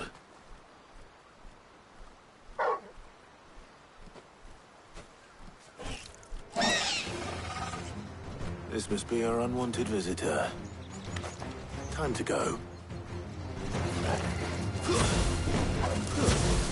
Over here! Nice try.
The things I do for you, Mid.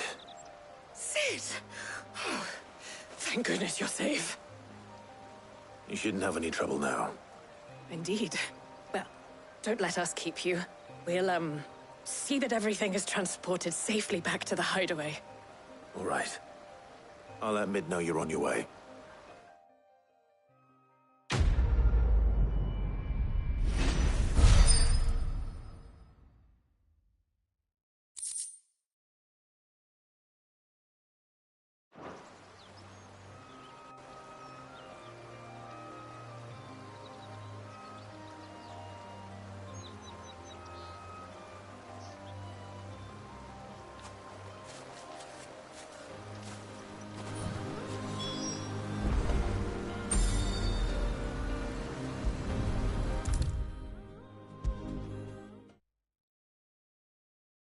If I don't come up with something soon.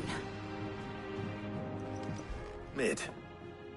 Helena has recovered the material for the helm. She'll be along shortly. Excellent. Another job well done. And just one remaining. Right. Right, the shielding. This one's a bit of a bugger. How so? The plating's enough to stop the engines going pop, but those things will still be spitting out enough fire to set the rest of the ship ablaze. Which is why you need proper shielding. A prison for the dragon's breath that's blazing away inside. I thought a triple thick layer of tempered steel might do it. Or more of the stuff that the Fallen use, but they'd both be too heavy. The helm and the plating are bulky enough as it is. Add any more weight and the whole ship would be at the bottom of the briny before we'd even started. I need something light. But I've racked my brains and I just can't think what would do it. Well, if I were in need of obscure knowledge, I know whose counsel I would seek. Harpocrates. Tomes? Yeah, well, I'd thought of that, obviously. I've got all the details written down here. Can you take this to him, see what he makes of it? Right away.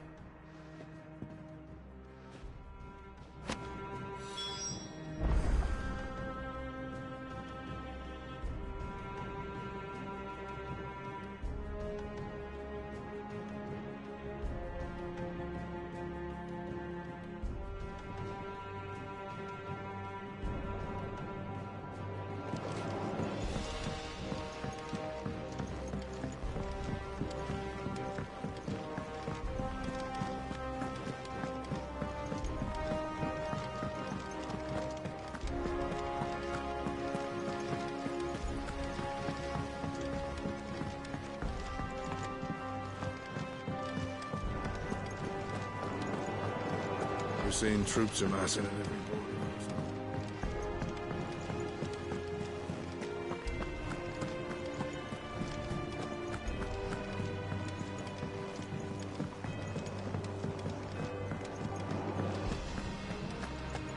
Oh, I'm never drinking.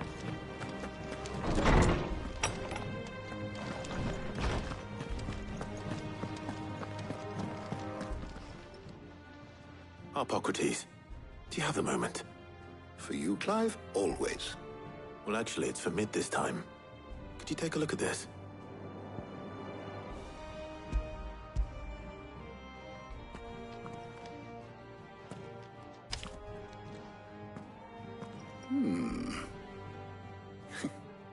Shielding for a mithril engine? Whatever will that girl think of next? And what are these notes around the edges? She has some specific requirements for the materials. The shielding needs to be able to resist extreme heat on the inside, and yet remain cool enough on the outside not to set the ship alight, while also being light enough not to sink it. As you can imagine, she's struggling to find anything that meets her needs. I see. I wondered if you might know of a solution, or if you might be able to search the records for one.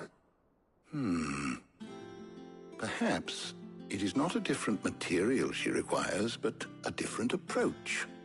What do you mean? Consider the lake we have made our home. Its blighted waters eat away far more quickly than fresh water or even brine, at timber and steel alike. And yet, we have made a home here from those very materials nonetheless. We have. But Bardolph must varnish every board twice over to keep it from rotting. And Obelisk complains that without a constant supply of...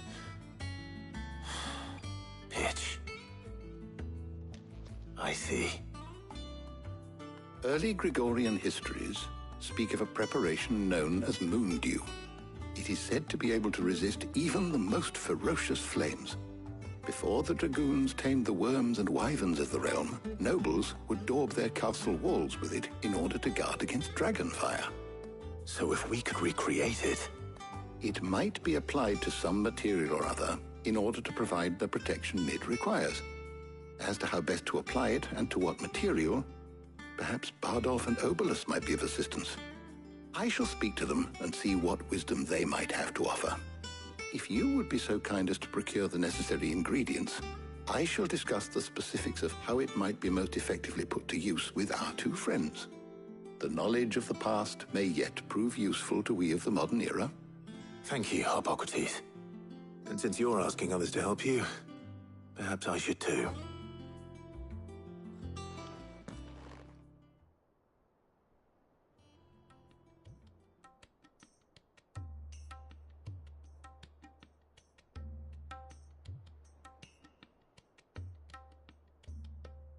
So you need a hand, do you?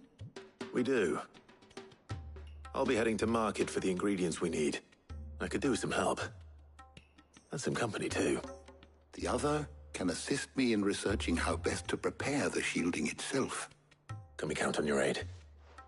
Always. Well, if Jill's game. Thank you. I am sure either of these fine young minds would prove indispensable in my research. I leave the decision as to who will go with whom in your capable hands, Clive.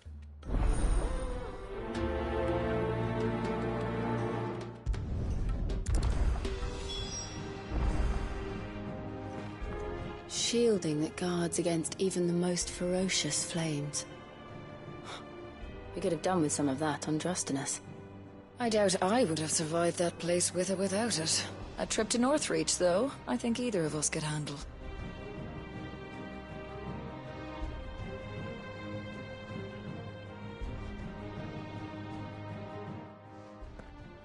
So, Clive, have you made your decision? Who will accompany you on your little excursion?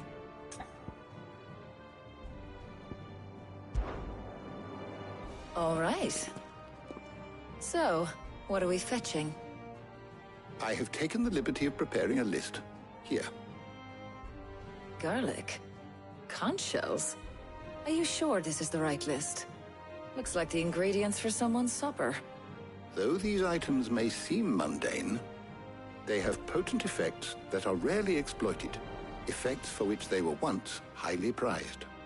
So much so, in fact, that they were harvested almost to extinction, hence moon dews having fallen from favor.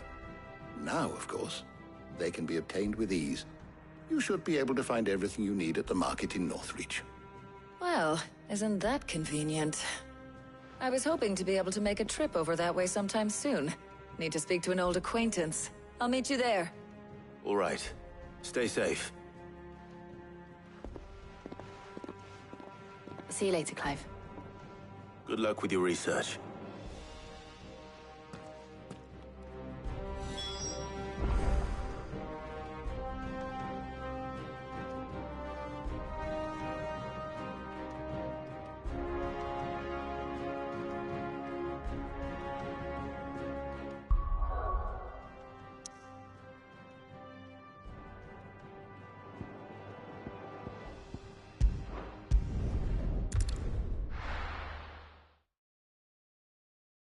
Now, where's Talia?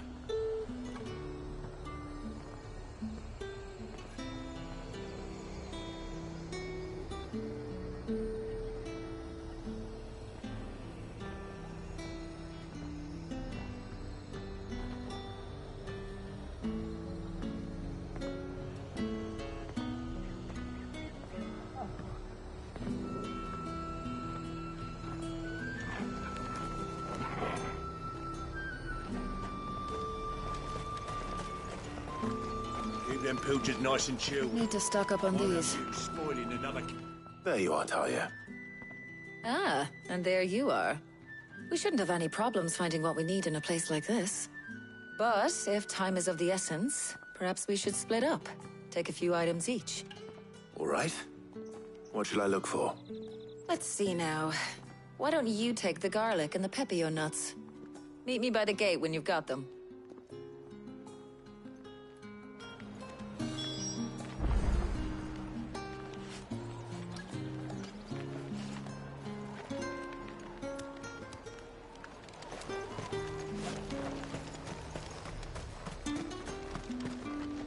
Oi, don't touch anything. Go on, take it. There's talk at the glass gate.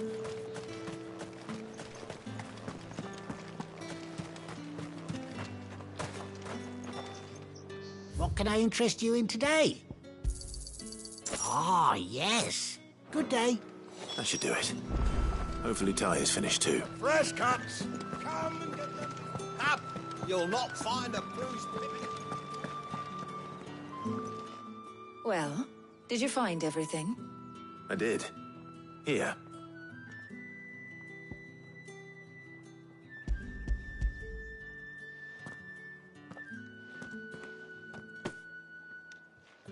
Garlic and pepio nuts. Job done. We should get this back to Tomes then. He'll be waiting.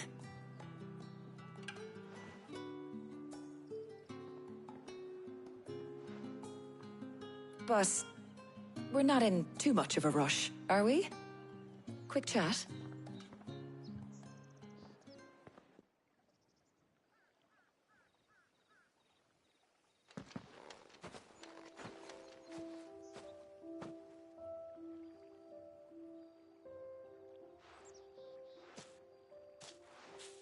Do you know, I think this is the very first time we've been out on an errand together. I think you might be right. In all the years since you and that scowl of yours first appeared, you haven't invited me out once. For shame. Well, it seemed long overdue. And you did say you had some shopping to do.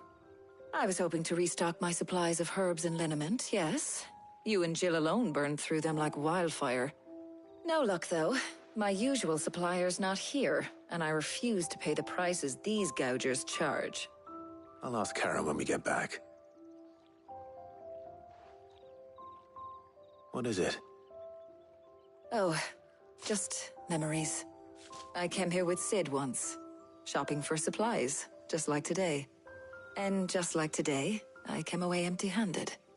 Sid even said he'd speak to Karen for me when we got back. Has it really been 5 years? I remember it as if it was yesterday. Hold on. Does that mean it's been 5 years since we met? Feels a lot longer. It does. In a good way, of course. Thank you, Taya. For what? For everything.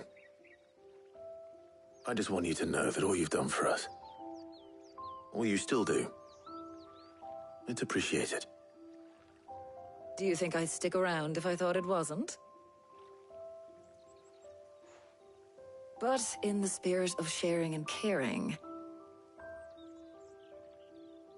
you're appreciated too, by all of us.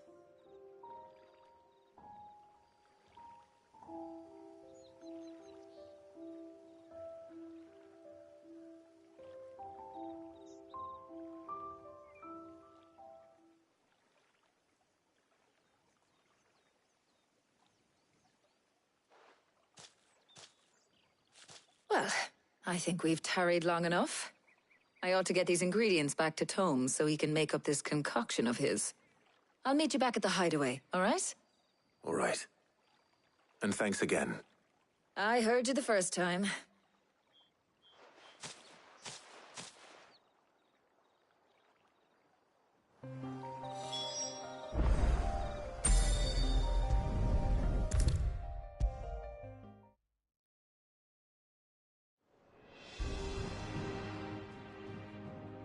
How's work on the shielding progressing, Hippocrates? Well, very well indeed. And thanks in no small part to your kind assistance. I was just explaining to Taya how we might best go about preparing the moon dew. And now that we have all the ingredients, we may begin. You can count on me. I've mixed more than a few mysterious concoctions in my time. I'm sure you have. What about the shielding itself? Work is underway, under the watchful eyes of Bardolph and Obolus. Apparently, it'll be ready soon. Thank you. All of you. Right then. Jill, would you join me in the infirmary? Many hands make light work and all that. Of course.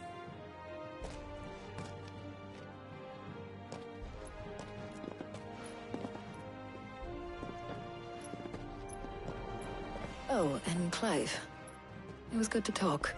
We should do it again sometime. It appears our work here is almost at an end. A shame. I was enjoying playing the man of action for once. When both the shielding and the moon dew are ready, it will merely be a matter of applying the one to the other. Followed by a rigorous process of testing and retesting, of course. Perhaps someone ought to warn young Mid of that. Leave it to me. Thank you, Hippocrates.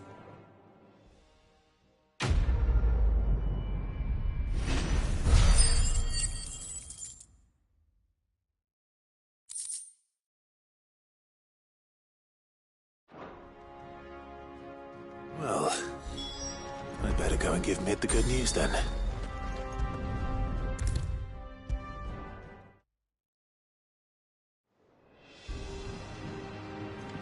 Sorry to keep you waiting, Mid.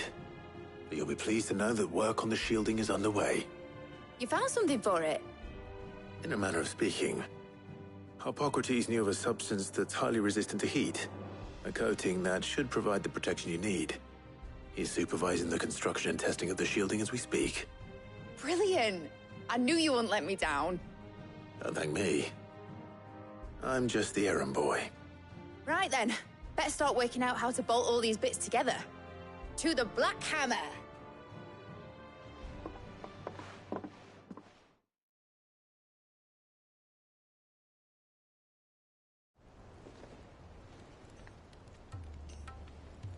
You know, when I got into the smithing game, I thought I'd be making swords and shields, not thermal bleeding didgeridoo-dahs. Displacement stacks. Same difference. Whatever you call it, I ain't putting it together in here. It's cramped enough as it is. Let's take this outside. Mid, you get all the parts lined up on the deck. I'll take care of the rest. On my way! Oh, and bring me the biggest hammer you can find. This is gonna require some precision walloping.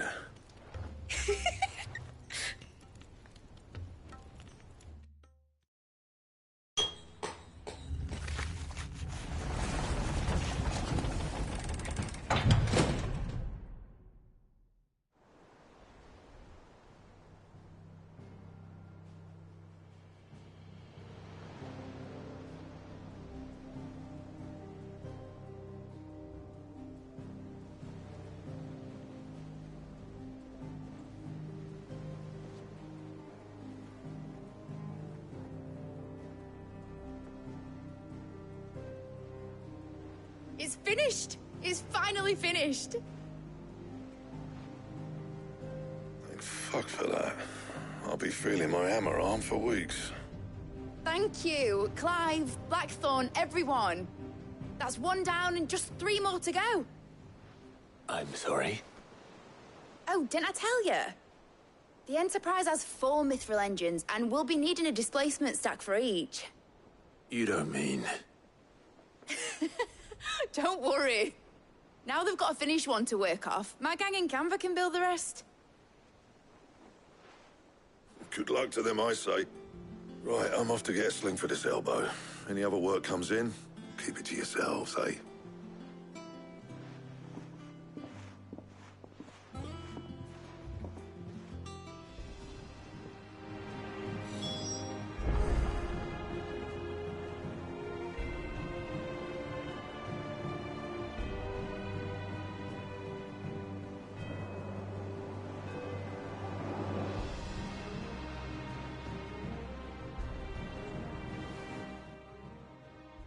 What's the matter?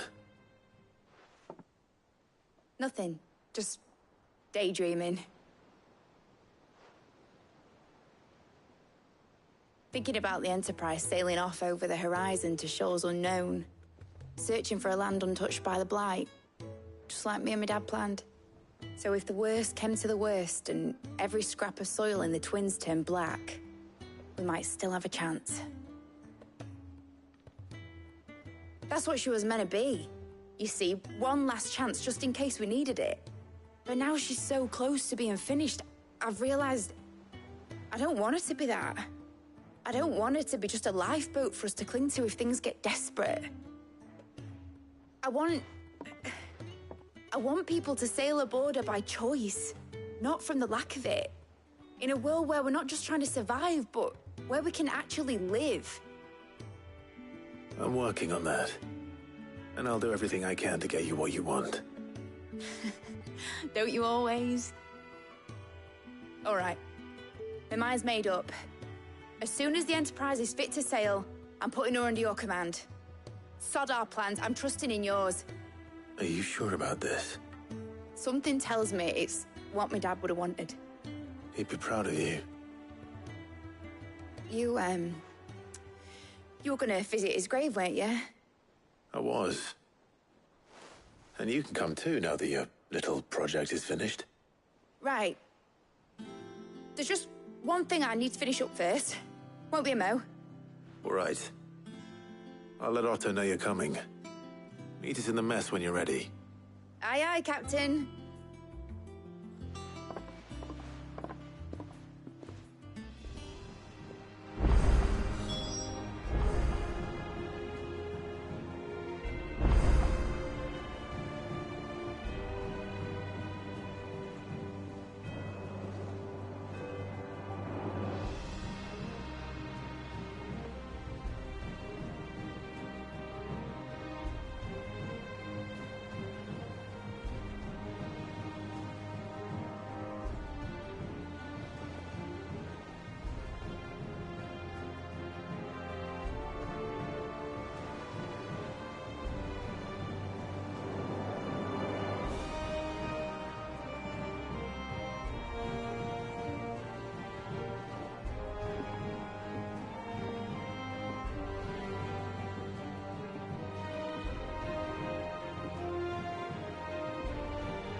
Mid told me she was building a ship.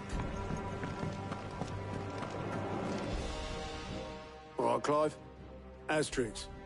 Mid finished sending half the hideaway traipsing across the Twins, has she? I swear, that girl'd do anything to put off visiting her old dad's grave. No excuses now, though, eh? Not quite. She said there was one final thing she had to take care of. I'm sure she'll be finished soon enough. She said that? In those words? She did, yes. Clive? Were you born yesterday or something? There is no thing. She'll probably be halfway to Canva by now. Mid. I might still be able to catch her.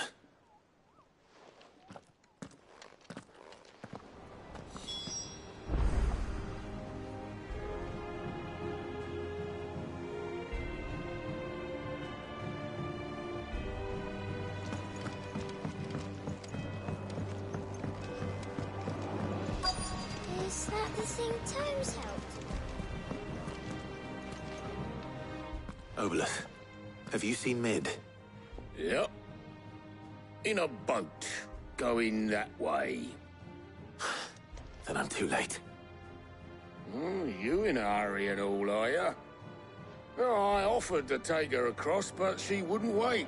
Just paid for a dinghy and rowed off. Oars going like the clappers. Got some life in her, ain't she? But anyway, I was on my way up to see you, as it happens. Got a letter for you. Urgent, by the sound of it. One of your uncle's men said I was to hand it to you in person, post-bleeding haste. And you're here now. Thank you, Oboleth. Don't mention it. What tidings, Uncle?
Trouble in Canva.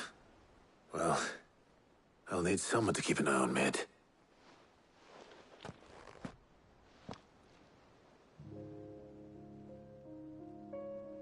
So what? Mid got us to do all the dirty work and then just sailed off into the sunset? It, seems that way. Well, nothing we can do about it now. But next time you plan on visiting Sid, you might want to tie her to something before you suggest it. Ah, don't be so hard on her. Gotta admit, the dirty work was kind of fun. Everyone pitching in and all that bollocks. Just like when we built this place. You're right. Anyway, we all set to head to the old hideaway. I could do with getting to Canva pretty sharpish. Wouldn't do to keep Lord Rosfield of the Seven High Houses waiting now, would it? Not after he asked for me personally. Gav will be leaving with me. Will you mind the place while we're gone? You can count on me. Just be sure to give Sid and the others my regards. All right. Oh, by the way, Jill will be joining us too. She's got some things to take care of, but she'll meet us there. I hope she's telling the truth at least.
Well, Sid, I remember what you told me. That if no one is listening to what you have to say, you may as well not say it.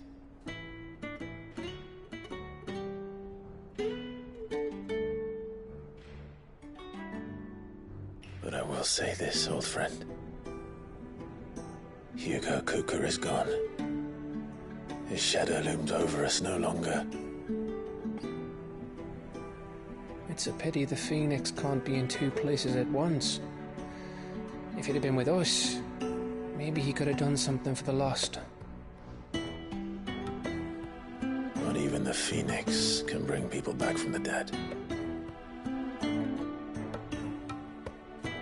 Life has a beginning and an end.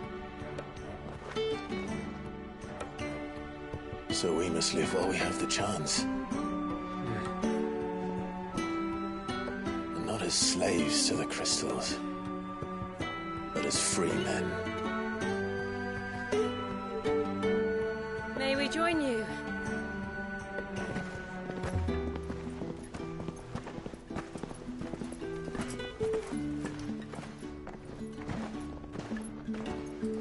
Lady Karen, what a pleasant surprise.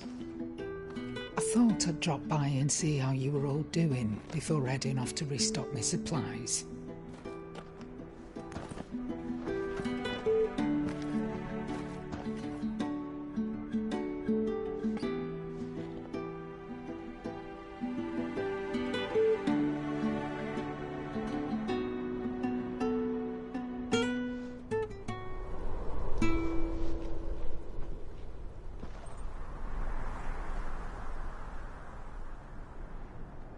It wasn't the most scenic view back then, but it were never as bad as this. I know. The Blight marches on. And soon, there'll be no escaping sights like these.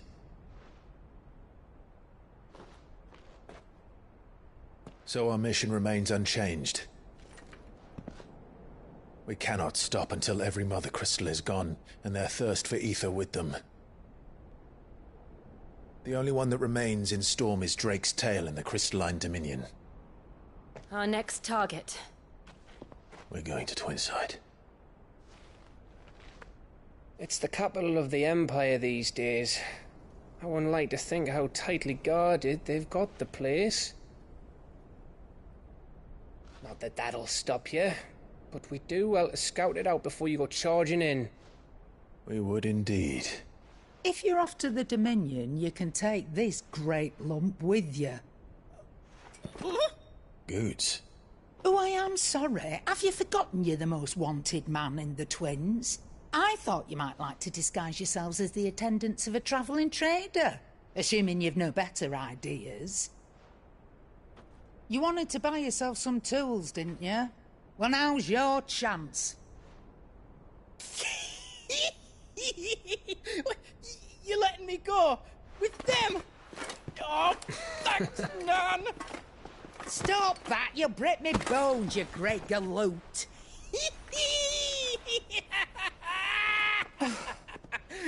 There's a caravan that runs back and forth between the Dominion and the Bocklad markets. It's managed by the Merchants Guild. Just show them Goots' traders pass, and you'll be on your way. It'll be a damn sight less risky than footing it the length of the Crystal Road. That's for sure. Thank you, Karen. And glad to have you with us, Goots. Okay then.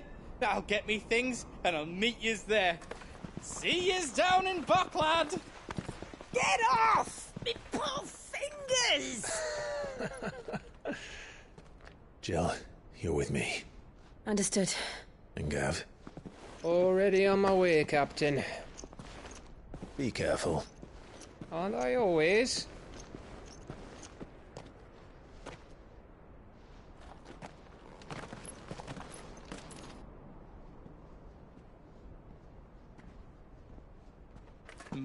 Do you see that, Sid?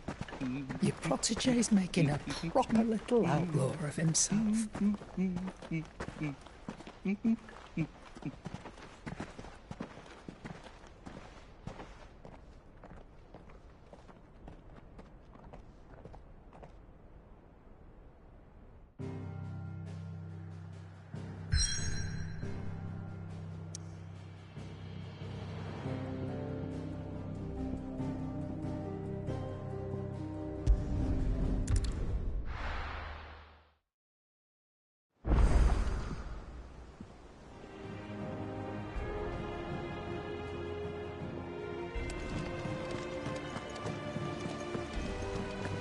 Is that the thing Tomes helped?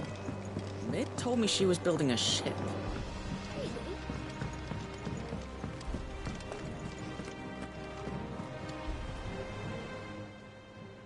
How are you doing? Here you go.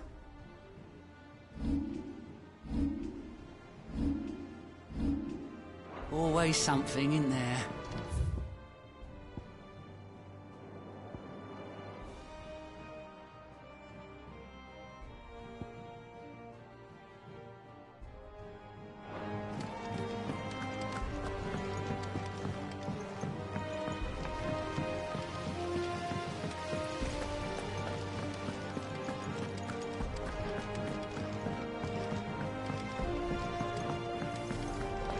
I think Mid might need some help.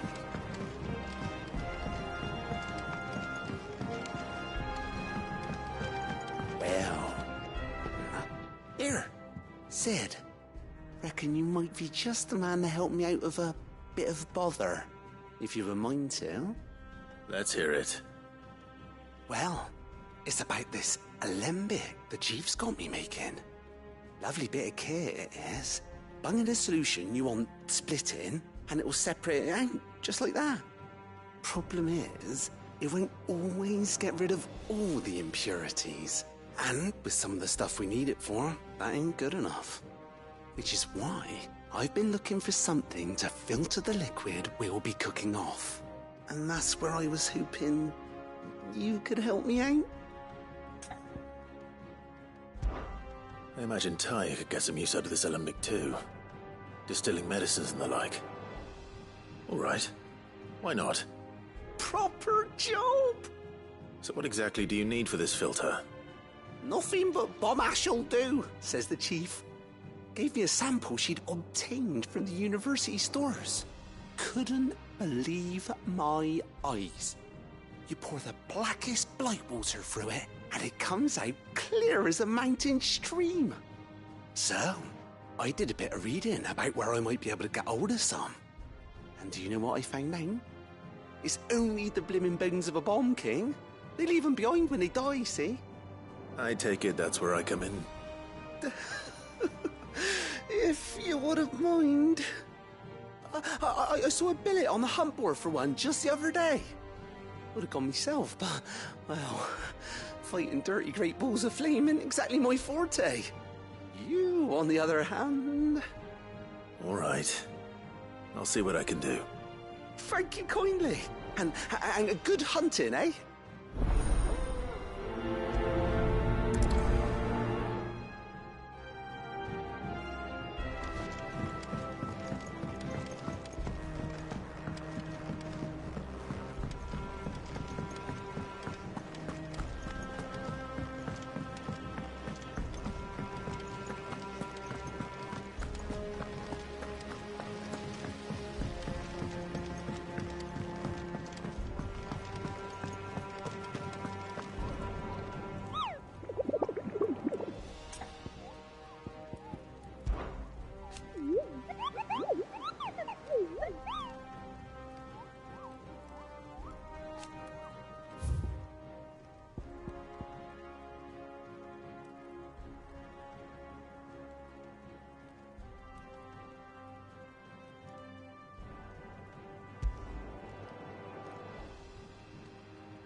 Welcome to the Patron's Whisper.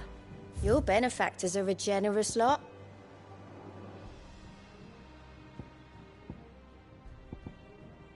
Come again. I may have more for you.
How are you feeling? Better. Thanks to Taya. I'm glad to hear it. And Torgal helped too. Didn't you, boy?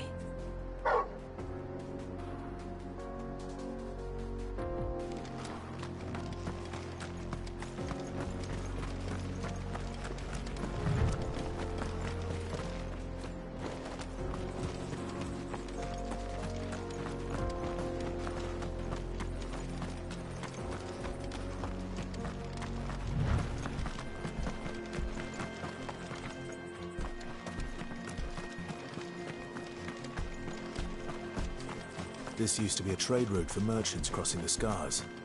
Till the Republic laid a new road wide enough to let wagons pass, and all official traffic moved there. Leaving this one for those living outside the law. Indeed. I doubt we'll be the only outlaws on the trail today.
So what do you think?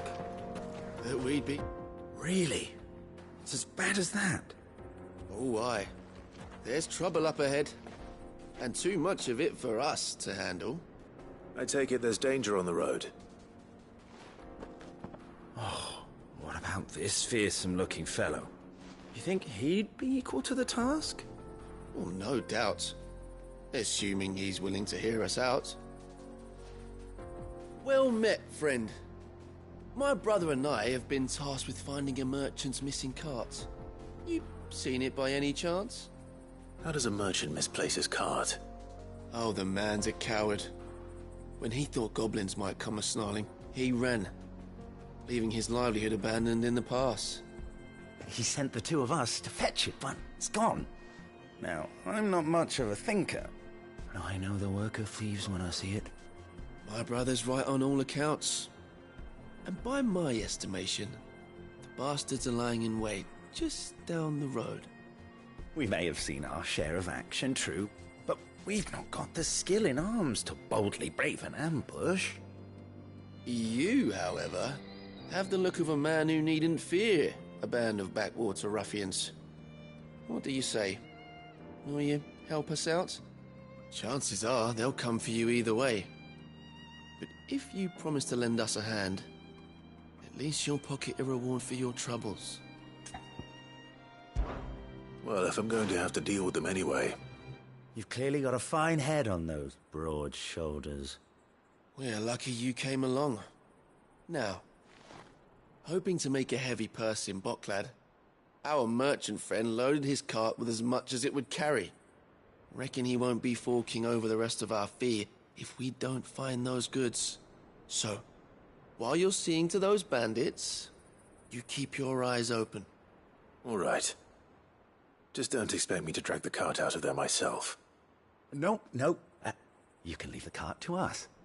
You just put an end to those bandits and point us in the right direction. You do that, we'll take care of the rest.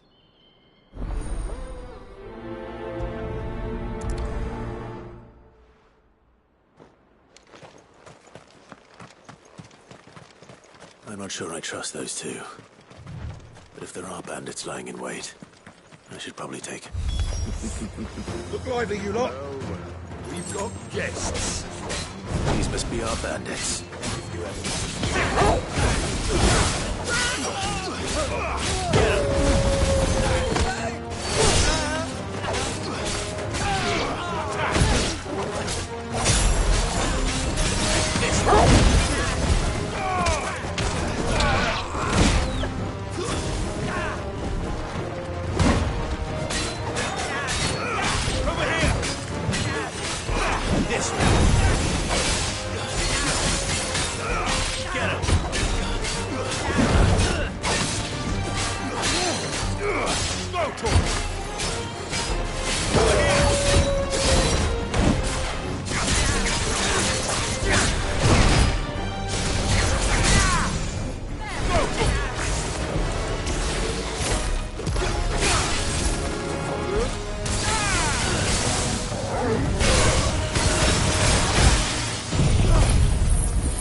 That's them dealt with.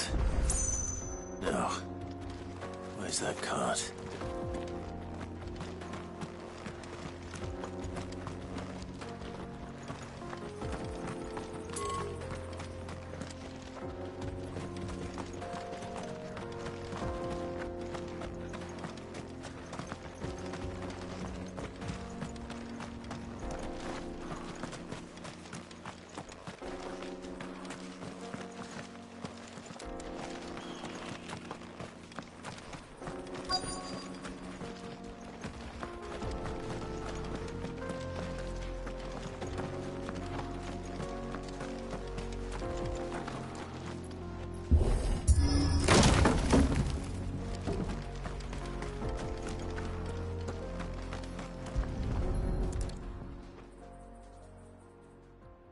Getting all of this out of here will be a nightmare.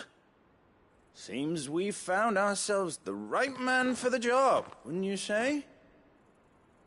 Found the cart and didn't leave a single bastard breathing. Our merchant friend will be delighted. And how exactly will he be getting his goods out of here? You leave that to us. After all, it'd be wrong to make such a fine warrior haul cabbages to market. You've done your part. And that's all you need to worry about. Here.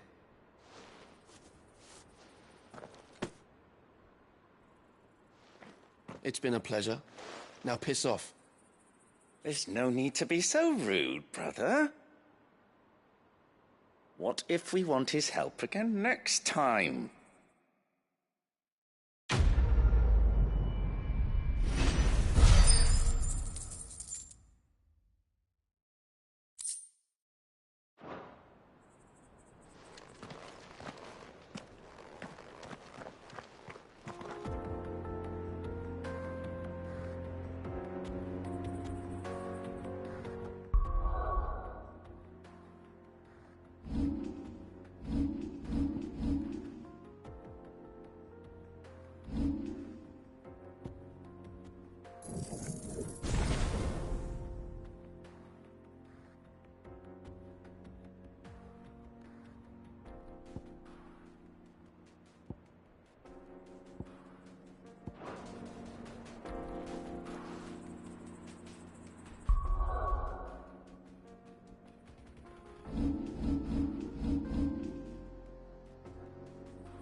Over here!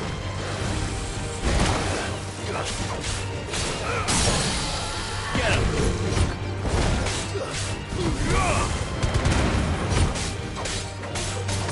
Six! This one!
Here. Greetings, Your Majesty. Over here! This one.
Your reign is over.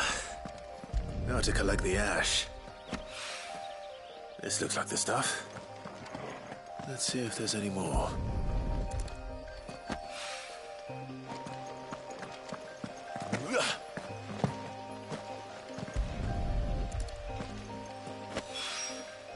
That should do it. If the wine needs more than this.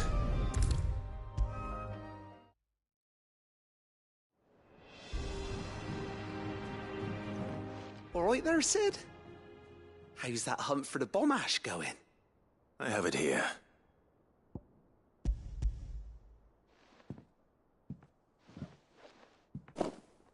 That's the stuff.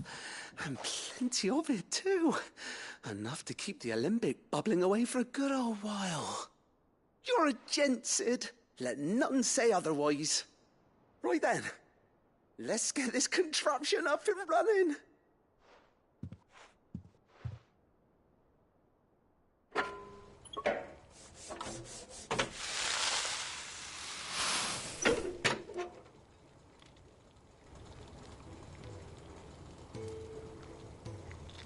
There we have it. The Telemon Alembic. And it works just like the chief said it would. Very impressive. Says the man who cut down a burning boulder. Speaking of which, I still haven't returned the favor. There's no need. The good it will do for the hideaway is reward enough. Don't be silly. Why don't you let me take a look at that bag of yours? The one you keep your potions in. Reckon I could work some magic on that. What kind of magic? Well, we happen to have isolated a substance in our test run of the Alembic that I reckon will make even the toughest lever supple as anything. Thought we might use it to breathe new life into old boots and the like. Save the hideaway a few gil. But I reckon if we slap a bit on your bag, it'll loosen it up enough for you to squeeze in a bottle or two more. Well, it can't hurt to try, I suppose. That's the spirit. Leave it with me. I'll only be a mo.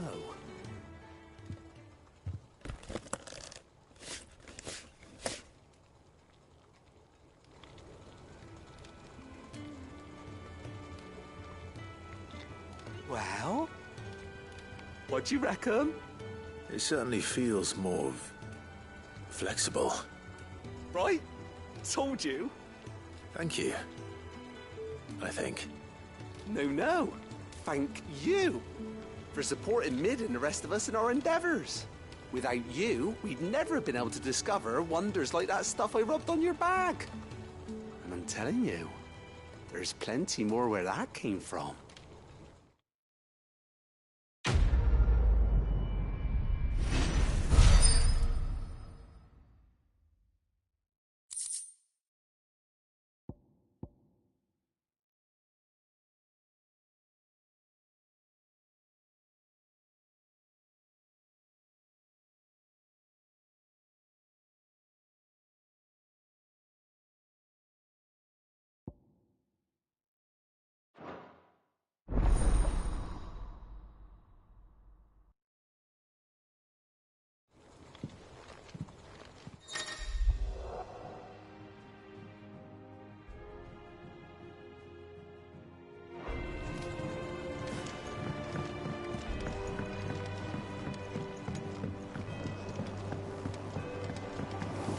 Mid might need some help.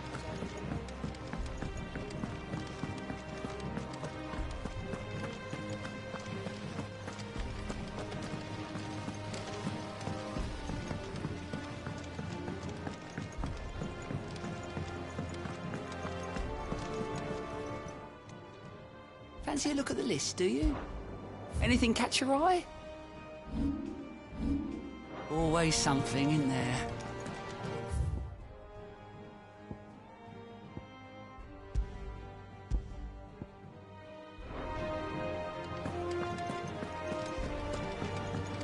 Mid told me she was building a ship.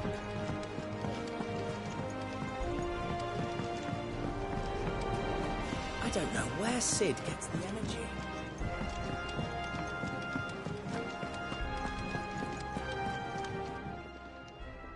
And what can I do for you? If you're gonna buy something, be quick about it.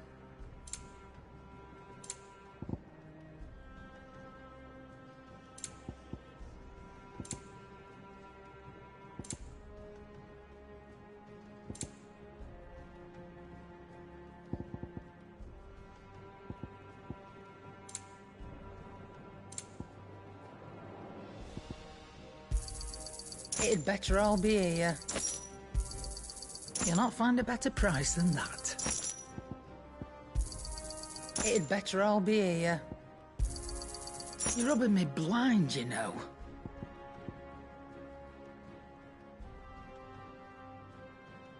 Finished, are you?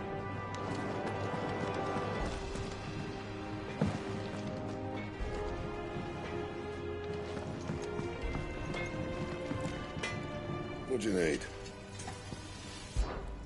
What do you want?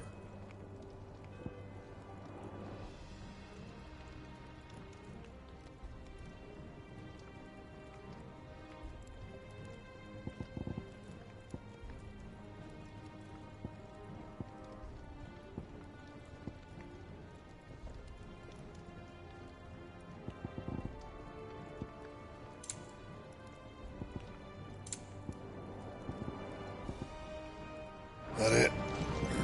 Fine. He cracked the crystal too? You're joking.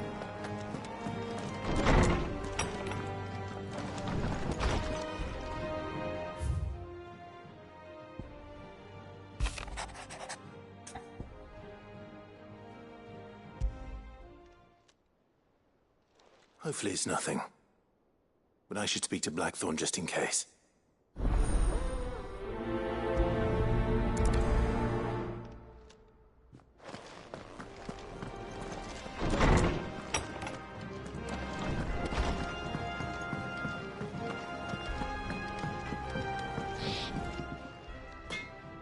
Blackthorn, do you have a moment? Not really, no. This won't take long. I just wanted to ask how you're getting on. August was worried about you, and you might still be doubting your craft, even after learning the trick of that cuirass. Is there something else weighing on your mind? Perhaps sharing your thoughts might help. That bastard's like a dog with a bone. Still, he's got a keen eye, I'll give him that. He's just, well, Karen showed me something. Something I've never seen before. And that was? A sword. An odd-looking thing with a single-edged blade. The metal itself wasn't anything to write home about, but fuck me. The edge on it.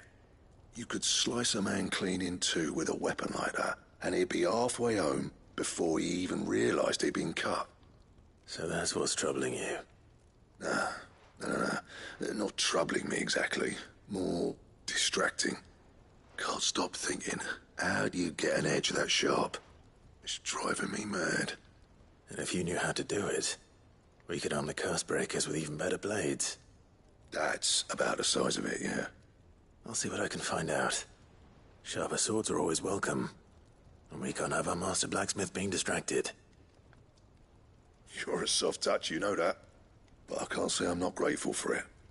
Good luck, eh? Thank you. Let's see what Karen knows about this sword.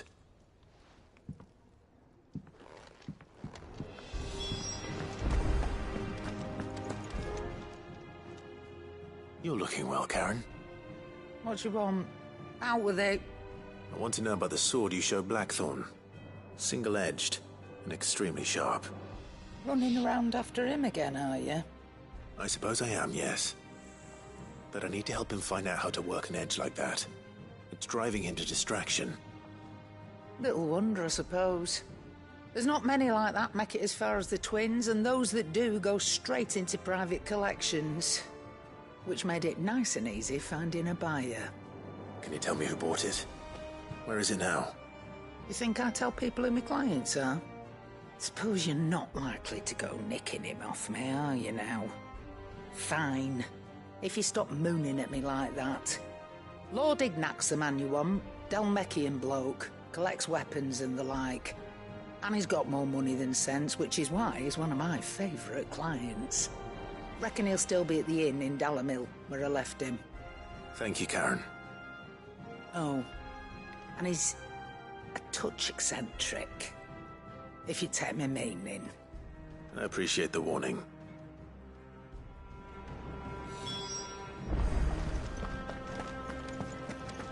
He cracked the crystal too? You're joking.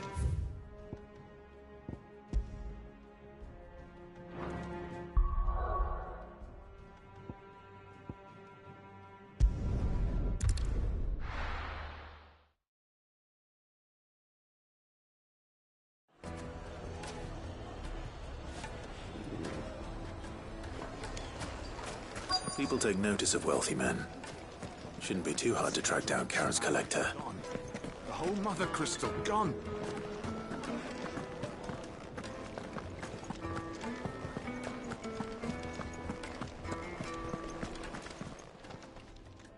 My reputation will be ruined!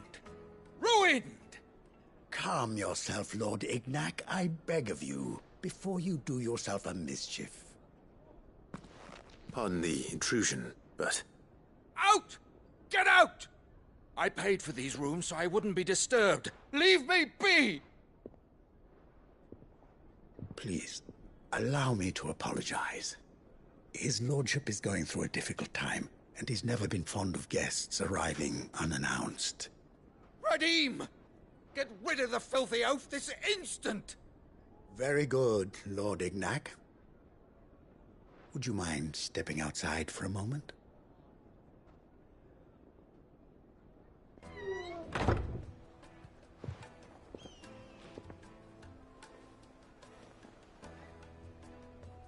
I'm sorry if I've caused you any trouble.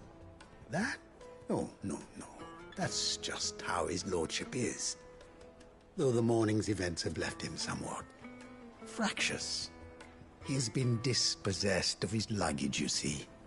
The thieves also made away with a considerable amount of coin. Coin the innkeeper will soon be keen to collect. I don't suppose a certain blade was among the stolen items. A single-edged sword. It was purchased from a merchant friend of mine.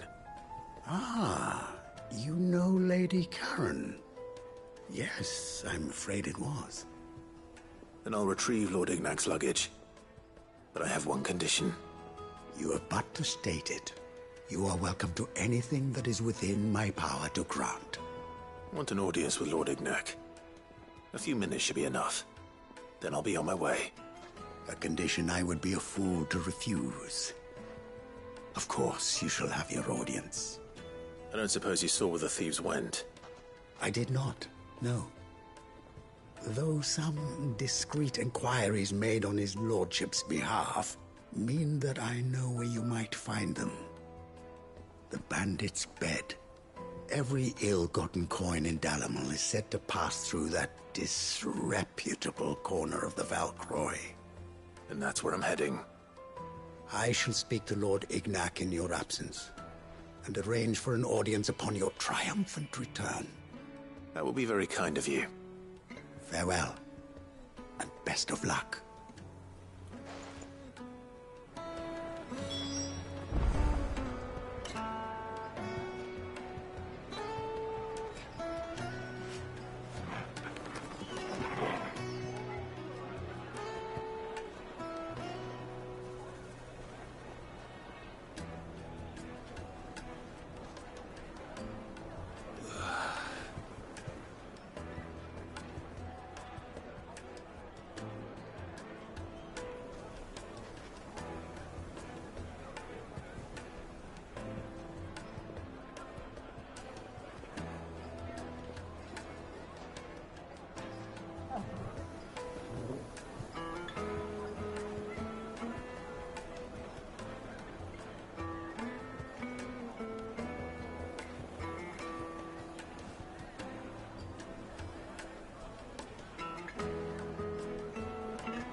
Ready, go?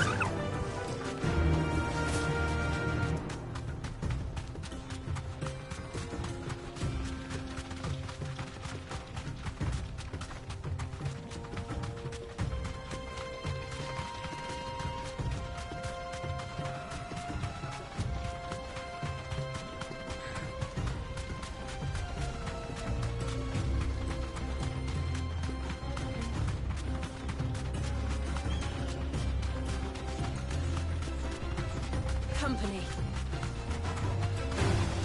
Time to fight.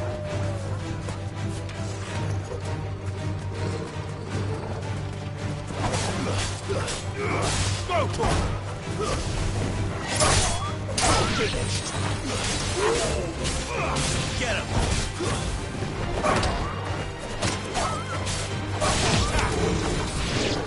Now you're for it.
Got company! Come on, lads, let's tear the bastard's head off!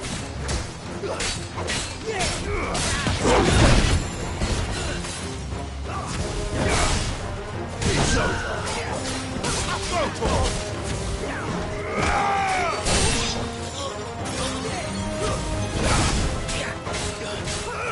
Get him! Finished!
This must be Ignac's luggage. Nothing seems to be damaged. All right. Let's get it back to Dalamel.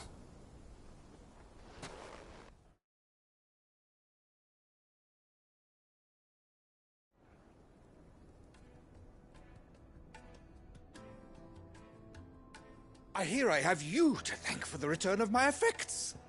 What shall I call you, my good man? Wyvern. Glad to make your acquaintance. A formidable name indeed.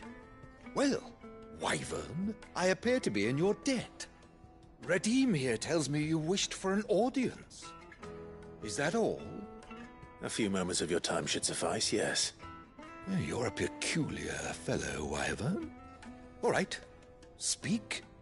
Master Wyvern was wondering if you could tell him about a certain single-edged sword you recently acquired. Oh, a true work of art, that one. Karen drove me hard on the price, but I would have sold her Radim here to get my hands on that sword.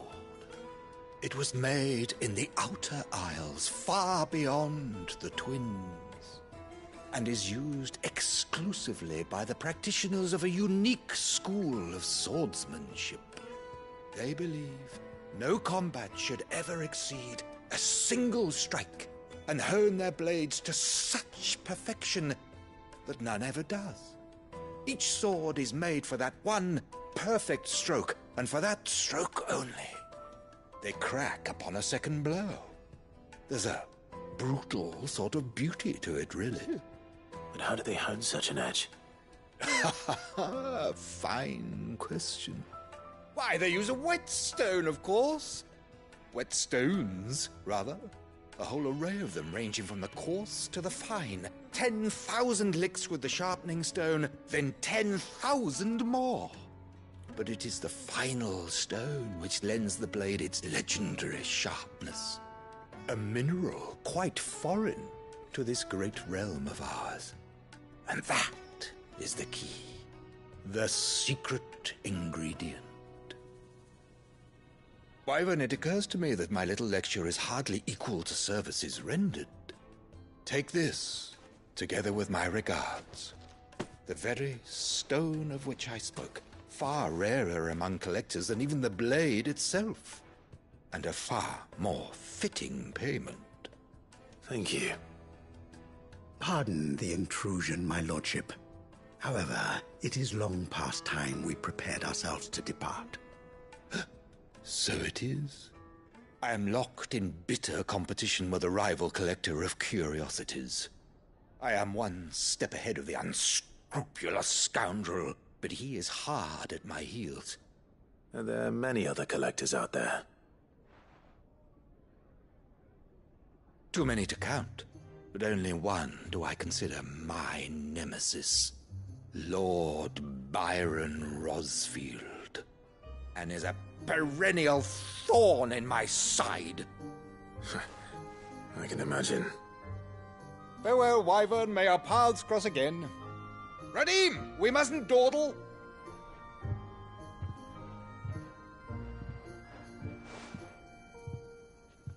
I think his lordship is rather taken with you, Master Wyvern.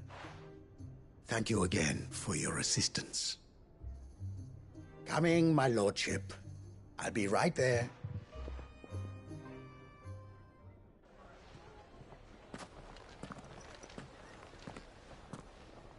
Trust Uncle Byron to find such an interesting rival.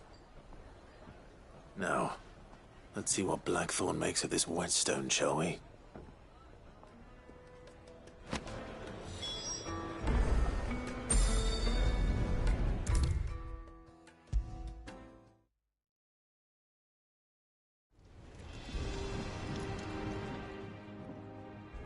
Sorry for the wait, but hopefully you'll agree it was worth it. You learned something about that sword, then? I did better than that.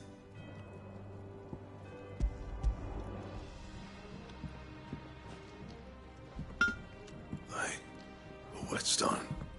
Yes. But not one you'll find anywhere in Valisthea.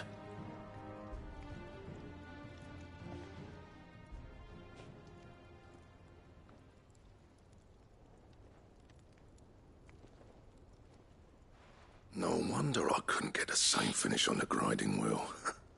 One hit and all done, eh? Might not be so bad if all you ever fought were duels. Good luck on the battlefield. Your second opponent would be your last, no matter how good you were.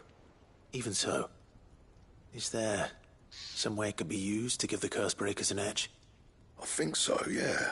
With this whetstone and the right kind of steel, I could probably even make a twin of the blade that rattled me. But there'd be no replacing this little rock once I worn it down to a sliver. I reckon we get a dozen swords from it, if that. Swords that the Cursebreakers wouldn't know how to wield properly, and that would see them through a single fire piece. Nah, no point trying to copy that thing. Be about as much use as a wax anvil. But finishing our blades with a whetstone this fine, Now that's something to consider. And what's finer than fallen masonry, eh? Or more hard-wearing, for that matter. Just imagine it. Good Valisthian steel with an edge as sharp as any found in the Outer Isles. I won't make a copy now. I'll make something much better. I'm sure the curse breakers will be delighted. Just don't push yourself too hard. Don't you worry about me, Sunshine. I've been working day and night since I was half your age, and I'll still be here when you're long gone. Hey, thanks, Clive. I mean it. I owe you one, August too. It's good to know someone's looking out for me. He'll be happy to hear you said that. And I'll see that my debt to you's paid. First new blade I make's got your name on it. You come and find me when you've got the materials. All right. I will.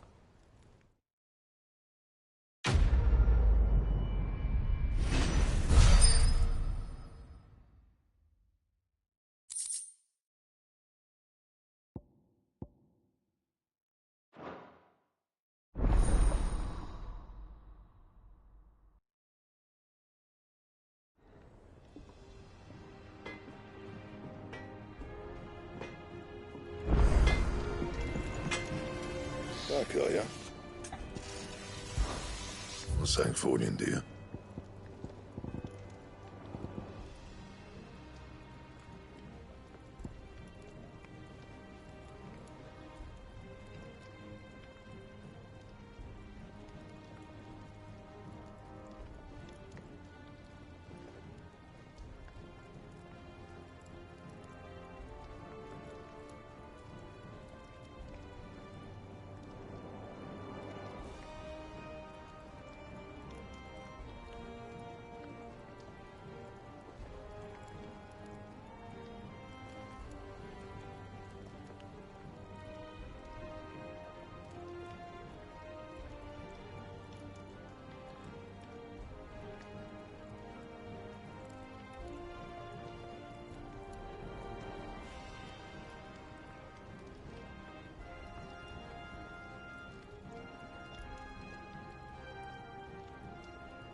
Anything else?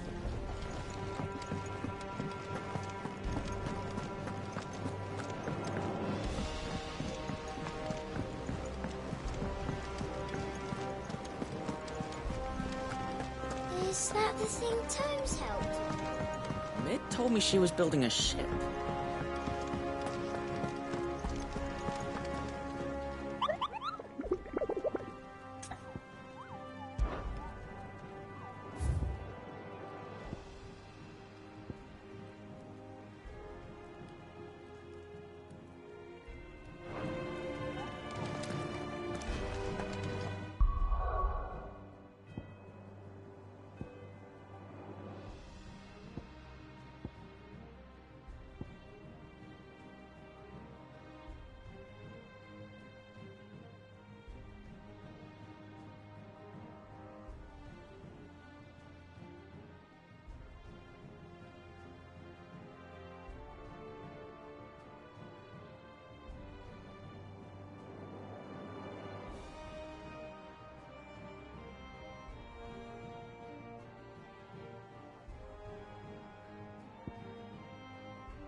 take a sniff Now, at it, sir? Dusan, I know you're keen, but...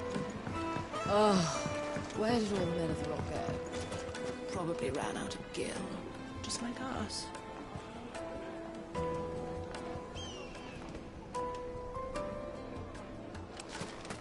Made from the stone. This stoneware.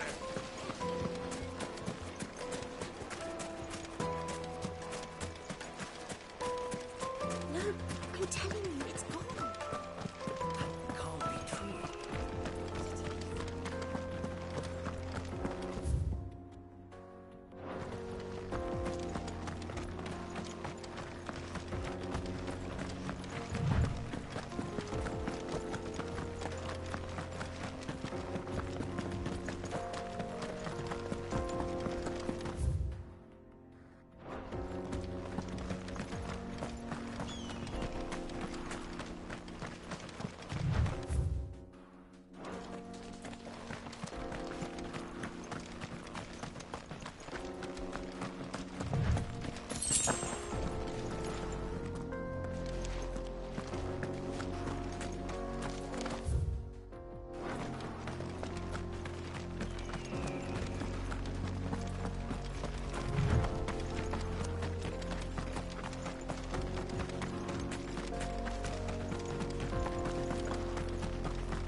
Over here! This!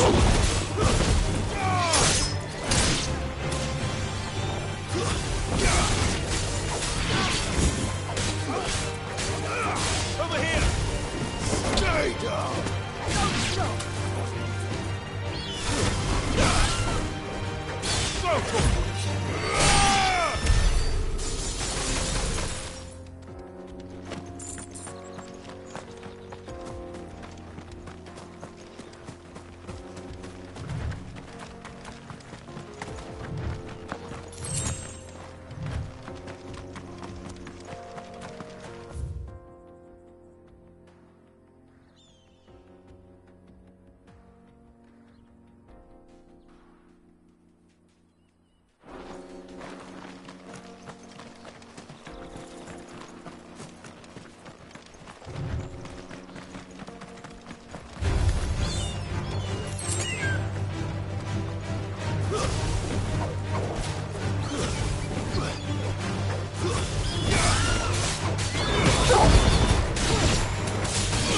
This one.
it look easy.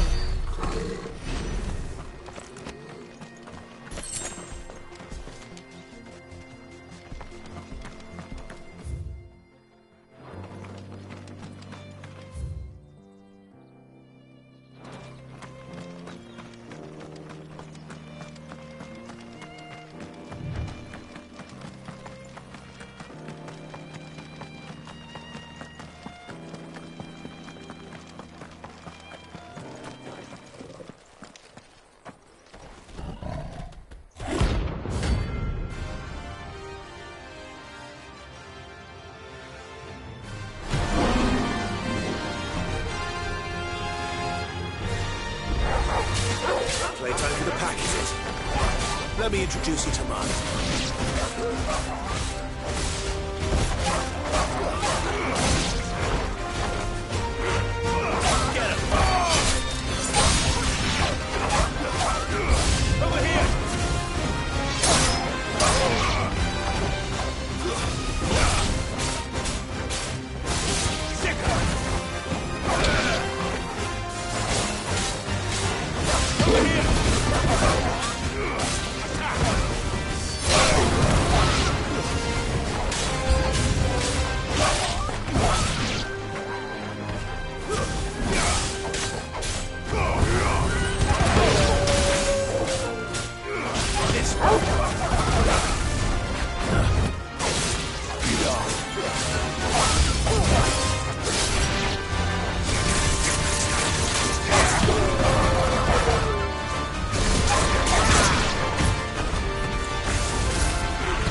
And then there was one.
wasn't too bad, was it, Torgal?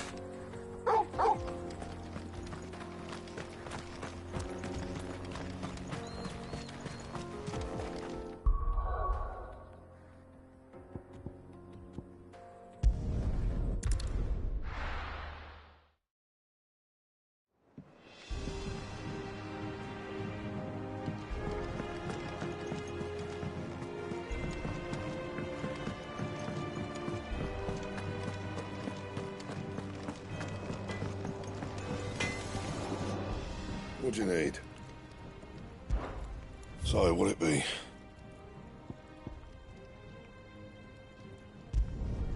Should last you a good while.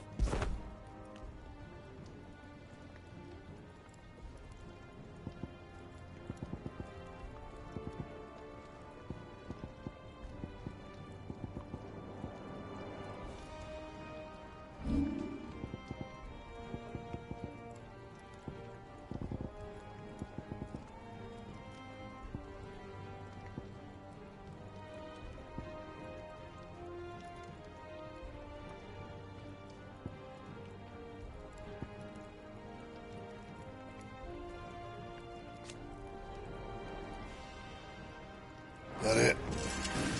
Fine.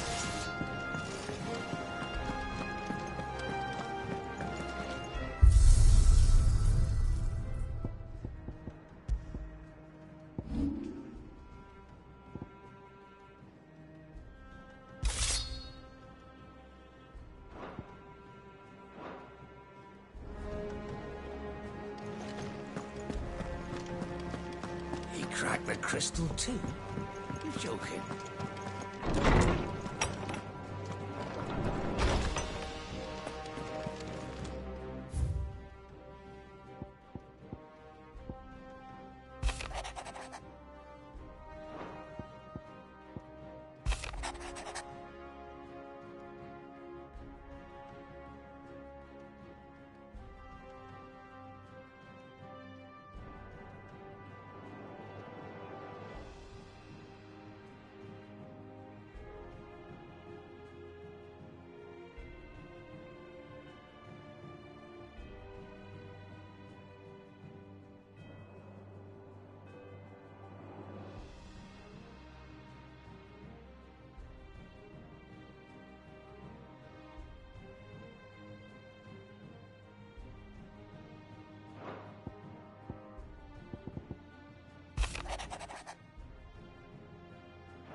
What could be wrong with Torgal?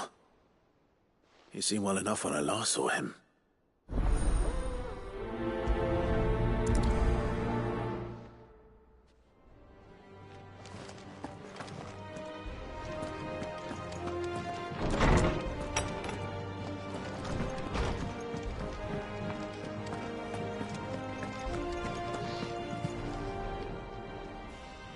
I got your note.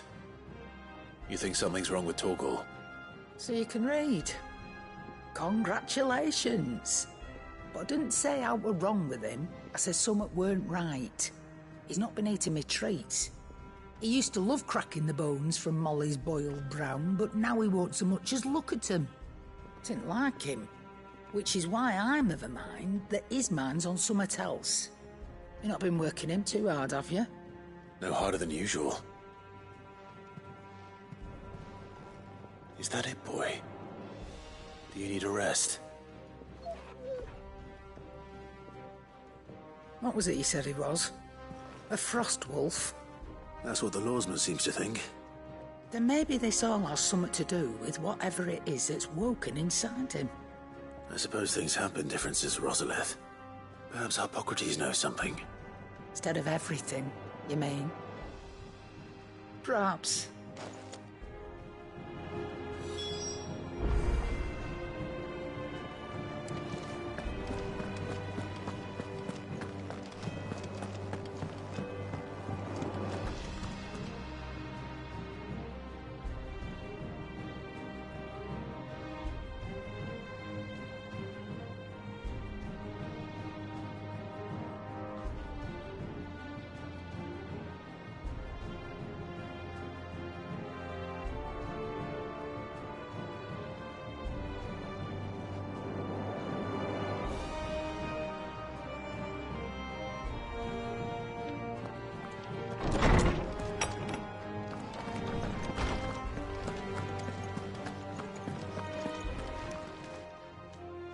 Oarsman, I need to ask you about Torgal. Something's not right with him. He isn't ill, is he? I don't think so. But according to Lady Karen, he seems to have lost his appetite, which is certainly a new development. She says he's hardly been touching his bones of late, and she believes it may have something to do with what happened at Rosalith Castle. I rather think she might be right, though not about his appetite. All canids are instinctively inclined to crack open bones for the rich marrow that resides within, and I see no reason why a frost wolf should be any different. Accordingly, I suspect it is not a lack of appetite that afflicts Torgal, but a surfeit of it. If we assume that his newfound magics require additional nourishment to sustain, it may well be that the bones Lady Karen is accustomed to providing are no longer sufficient. Frost wolves, after all, habitually prey upon far larger animals, whose bones may yield altogether different nutrients. As to where one might find a suitable substitute, some antelopes that graze the meadows of eastern Rosaria have been known to grow to a size more than double that of their lesser cousins. I don't recall ever seeing any that large. And little wonder. The oldest and largest such creatures rarely leave the safety of the highlands for fear of predators. The last elder antelope sighting I recall hearing about took place near Cressida, and that was long before the village was abandoned. Even so, it seems like a good place to start. Good hunting, Clive.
This one. Get him.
It's certainly quiet.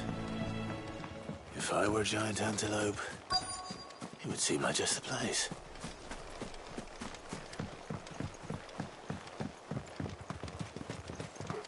I doubt we'll find one bigger than that. You hungry, Torgal?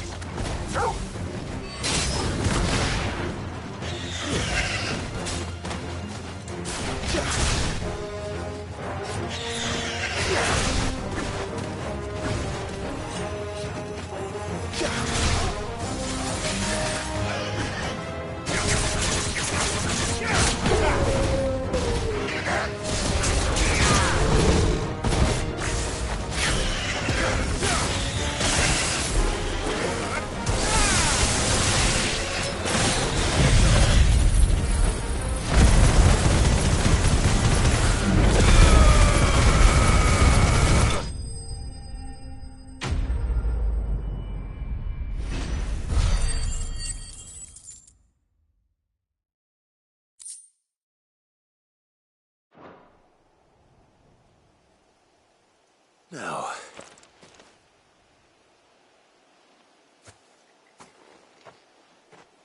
will it be enough, I wonder?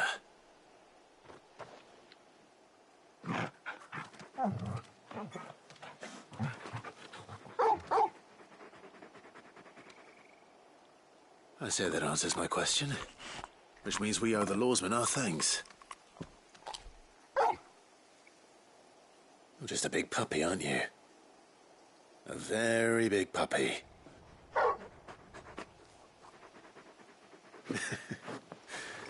You do know you can take that with you, Torgal. Lady Karen will be relieved to hear you've got your appetite back. Come on, boy.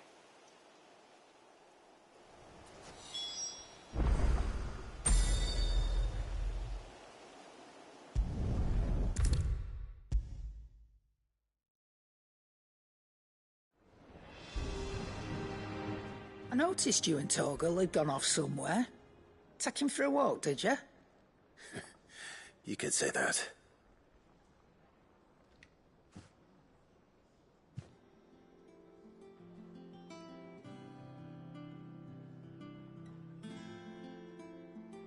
So, Molly's leftovers weren't good enough, eh? That'll teach me for treating you like you're still a pup. All right, no need to shout. Now we know what you're after, I can see about getting some in. Speaking of which, I brought one for later. Can I leave it with you?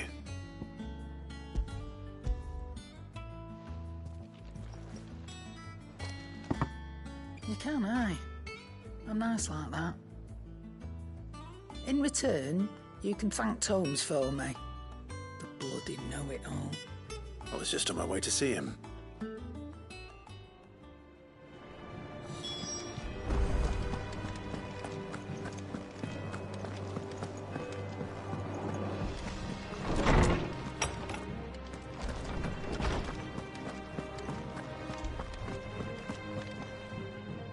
Ah, Clive. Were you able to locate your quarry? We were indeed, Lawsman. You pointed us in exactly the right direction. And Torgal's been a very happy hound ever since. Very good, very good. Lady Karen sends her thanks, by the way, for your part in solving the mystery. Ah. But that reminds me. After your last visit, I found myself pondering Torgal's talents. Do you recall our conversation concerning Lady Jill's role in Torgal's transformation? About how she somehow woke the power within him? Precisely that. A reasonable conclusion, I thought. But one which raised certain questions in my mind. You see, the Fenrir of legend served Shiva and Shiva alone. And while the powers attributed to him are certainly impressive, the records imply they are somewhat different in nature to those you described Torgal as having used. What are you suggesting? That Torgal may be the beneficiary of more than one icon's power. Consider that in addition to Lady Jill, he has served as a loyal companion to you, your brother, and even the late Cid. In short, the icons hitherto near at hand, or should I say at paw, have been diverse and plenty.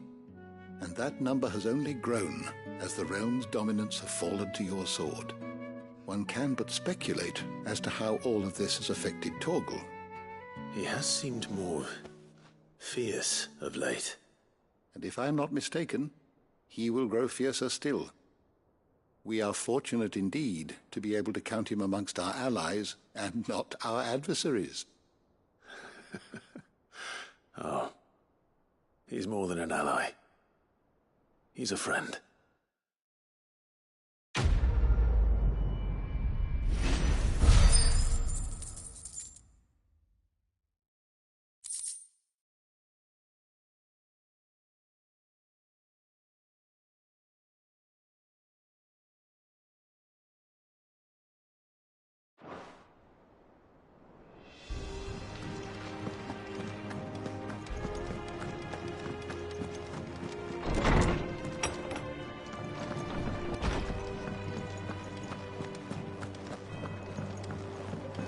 Thank you, Clive. You look like you could do with a drink. That's what we like to hear. Knock 'em back, everyone. Sid's buying.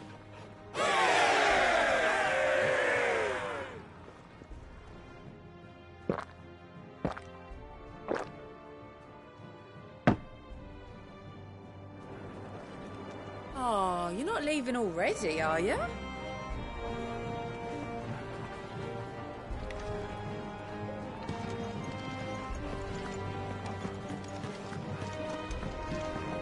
Crack the crystal too? You're joking.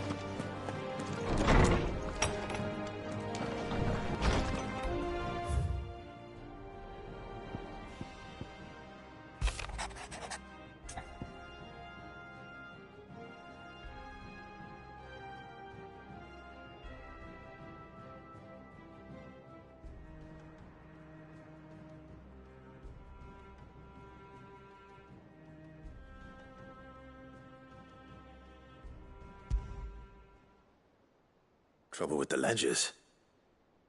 Shouldn't he be asking Otto for help?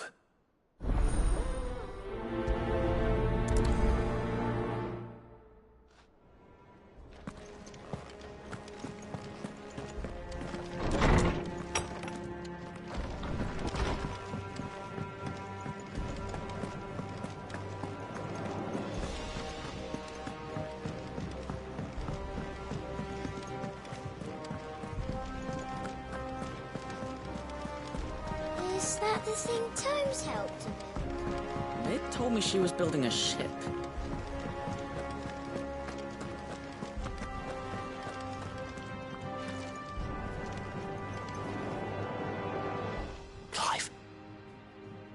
you get my letter? That's why I'm here. Shh. Otto might be listening. Is this better? A little. Listen. I've some bad news. It turns out the Hideaway may be slightly behind in its payment to certain lenders, and it's maybe my fault. But I swear to the goddess, I thought I had the numbers square. Sadly, that square turned out to be more of a circle.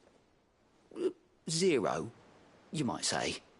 I can straighten it out, I swear, but it's going to take some time, and I'm going to need help keeping it from Otto.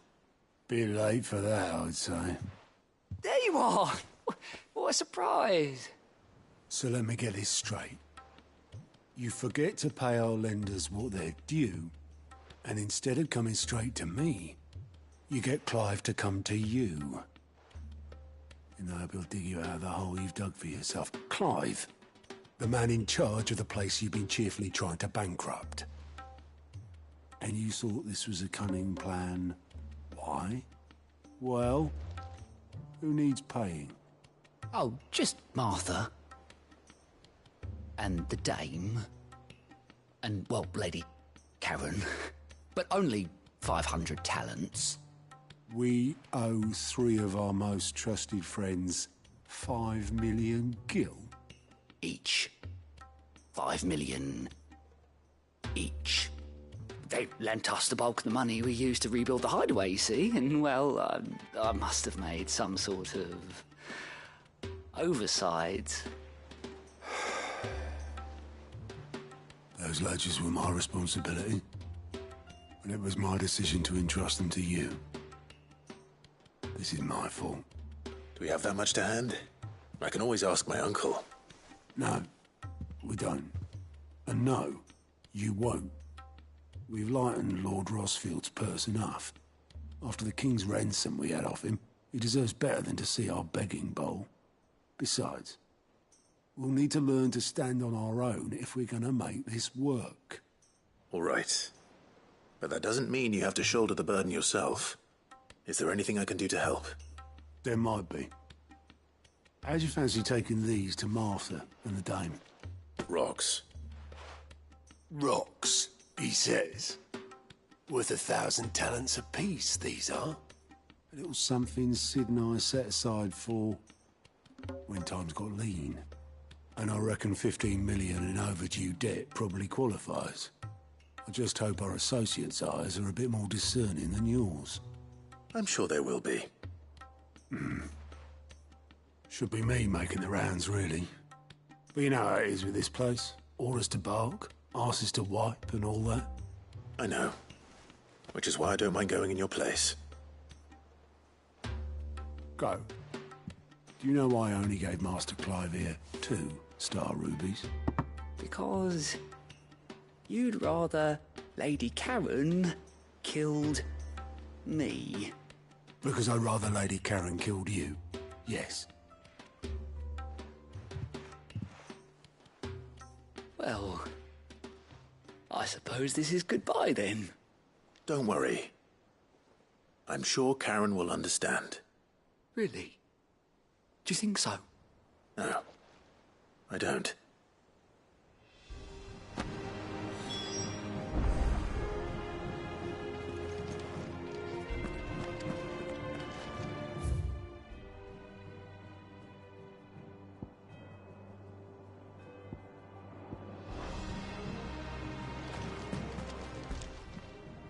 How may I help you today, Clive? Come to claim your just desserts? All yours.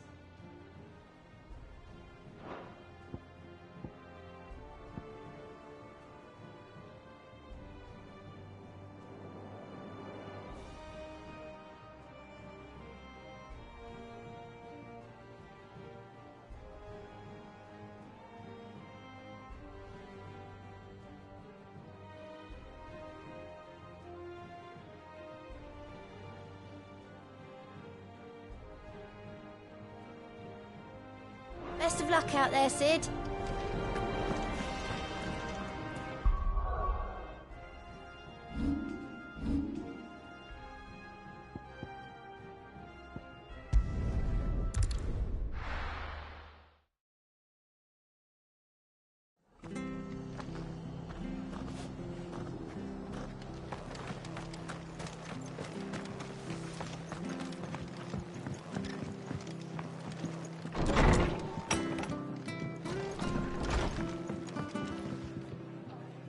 Clive, we weren't expecting you.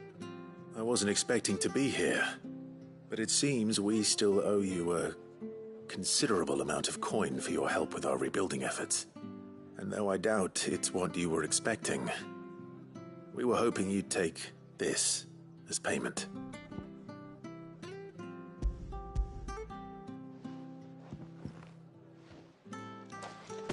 A star ruby? I can't accept this. It's worth at least twice what you owe me. More if you can find yourself the right buyer. Think of the difference as interest. Interest? If word got out I charged that much, no one would ever borrow from me again. Anyway, why are you the one here asking me about this? I'd have expected Otto. Bit much sending the Lord Marquis out to settle your debts, isn't it? The old goat working himself to death again? Something like that. Most days I think he's the only reason the hideaway's still standing. Same as always, eh? Back when the place was nothing but a twinkle in the eye of a recently retired Lord Commander, word is he was the first one Sid reached out to. Probably knew that without his strong arm and level head, the idea would never get off the ground. Sid may have been the face of the hideaway, but Otto's always been the backbone. And when Sid passed away, we were all worried that would be the end of it. That Otto would just give up. His death was hard on everyone. But it must have hit Otto hardest of all. But he didn't give up, did he? Quite the opposite, in fact. If I recall, he was the one who nominated you as Sid's replacement, and rallied the rest around you. I reckon what he saw in Sid, he saw in you too. And don't we all? Doesn't hurt that you're half as stubborn and twice as handsome, neither. That, and you keep good company. I suppose I do.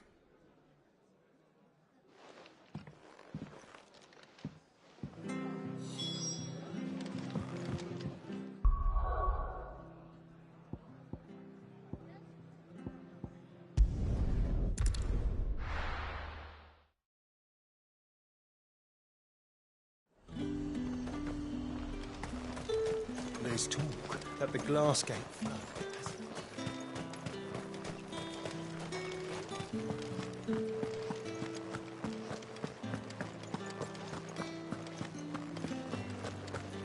Did you hear? The gates to heaven. I want to see you again. It's all right.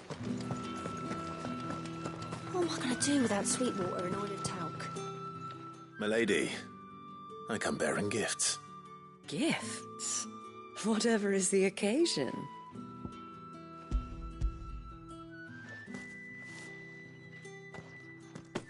Oh my.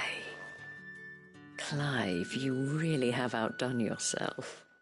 Otto asked me to give it to you. To settle the hideaway's debt with the Veil. And to compensate you for the time it took us to do so. You disappoint me, Clive. I thought you might finally be warming to me. Tell Otto he can keep his baubles. I tried to tell him as much the first time around. The man owes me nothing, nor does the hideaway. My contribution to the restoration effort was made freely and willingly. It was the least I could do. You once told me Sid did you a kindness. I'd like to do the same. Please, accept it. For my sake. And for Otto's. For all of us. For all you've done. It is rather fetching, isn't it? Very well. Otto is lucky to have you, Clive. I doubt anything could ever replace his son. But you and the others at the hideaway are the closest thing he has to family. Otto had a son. Long ago, yes. Sid told me Otto lost him when he was just a boy, and blamed himself for not being able to stop it. I don't know how it happened, whether there was anything he could have done, but it was clear that it weighed heavily on him. I didn't know. How could you have? I doubt anyone did. Besides Sid, I've never met a man more keen to bear his sorrows in stoic silence. An ill habit, given that both have always been surrounded by friends desperate to help them. I'm beginning to see that.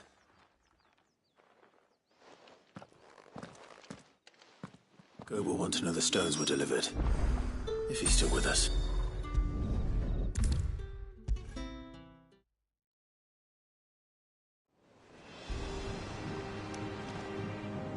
Goat. Still alive, I see. So Lady Karen accepted the ruby. Ah, about that.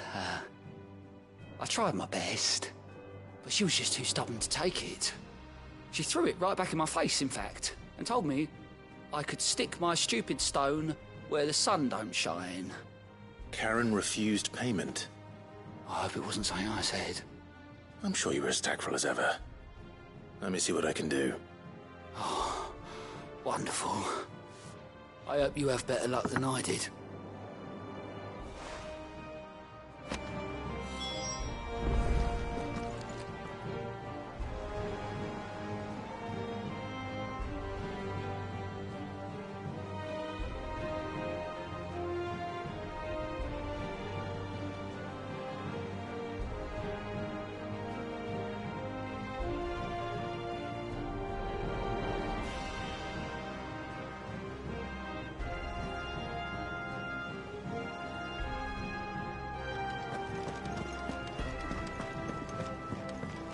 Meg told me she was building a ship.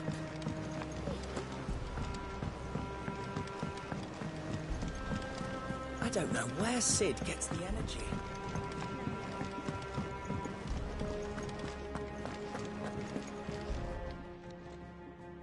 Lady Karen, Goat tells me you weren't happy with our offer. Would you prefer the debt was repaid in coin? What debt? I don't recall lending any of you lot me hard-earned gil. I may have tossed a talent or two in the Hideaway's coffers, but those were donations, and you can hardly call it charity if you go asking for it back. Of course not. But one good turn deserves another. And our circumstances have changed. Surely you wouldn't shun the gratitude of a pauper who happened to have become a prince. Oh, so you're a prince now, are you? Fine. But I'm selling it and taking what I'm owed, then you're getting the rest whether you like it or not.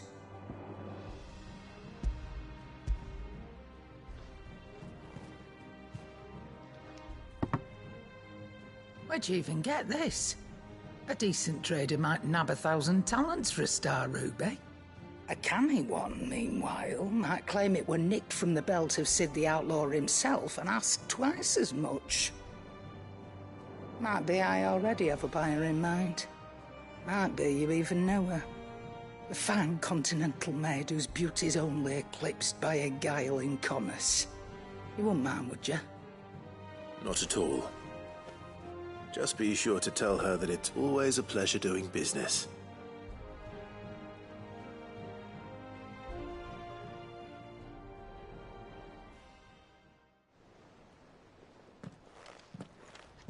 I hear you ended up delivering all 3 stones. Thanks to this lump. I sometimes wonder what I pay you for. Speaking of which, I still haven't been paid last month's wages. Oh, so you remember what's owed to you then? Get your ass behind that disc of yours and don't get up before those ledgers are square. Right away.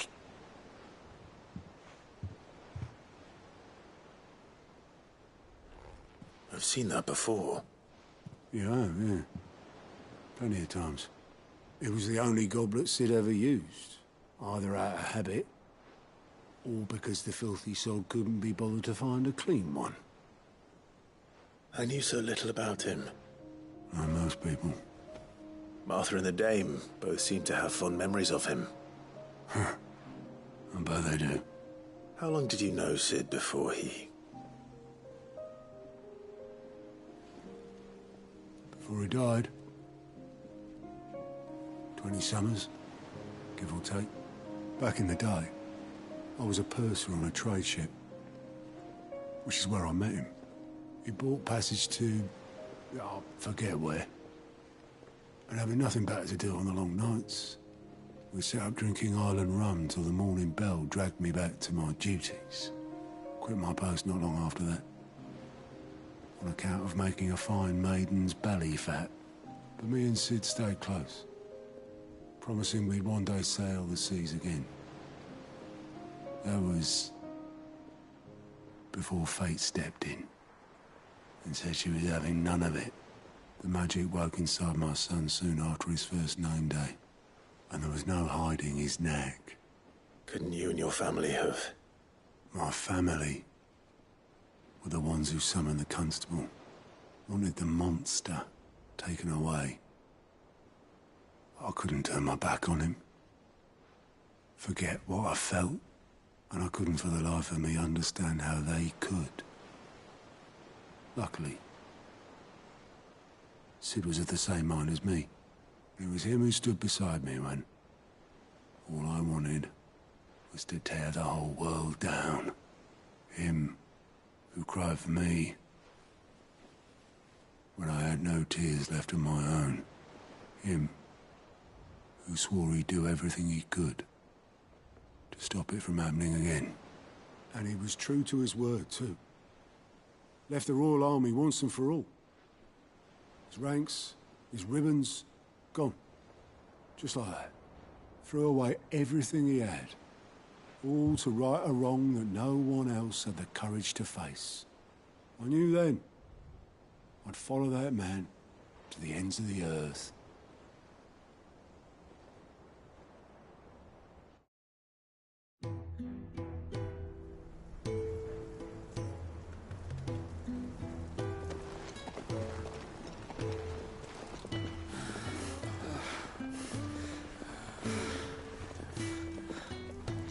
He was always too clever for his own good, was Sid. Saw the world for what it really was, while the rest of us were content to go along with the lie we were shown.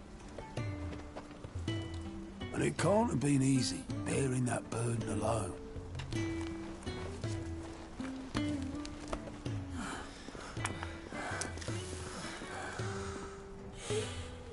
But he didn't let it stop him. He never lost faith in what he believed was right. And that gave us faith in him. Faith he'd steer us true. So I swore to myself that I'd always be right behind him, ready to catch the stubborn sod, if ever he should fall.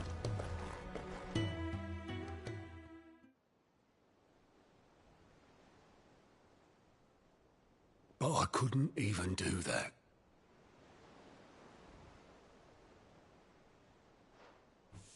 Ignore me. Just the ramblings of a tired old man. Leave that lot. I'll tidy it up in a bit.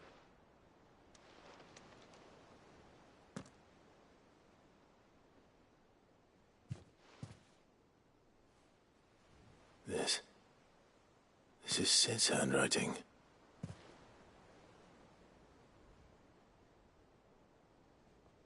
Dear Otto. I may be drunk, but I wanted you to know this place would be fucked without you. Love you, you grumpy old sod.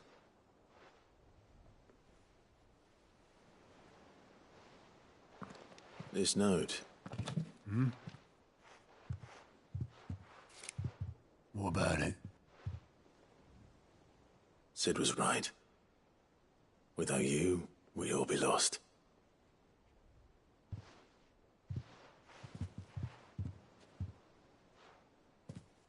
You should have bloody well said so then.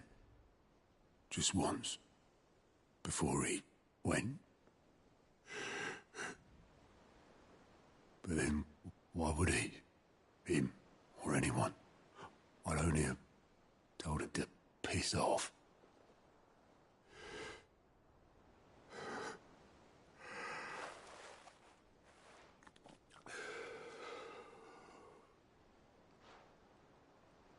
You're wrong, though. Both of you. It was never just me keeping the hideaway afloat. It was all of us. I just shoved people in the right direction, and I barely seem to be able to do that anymore.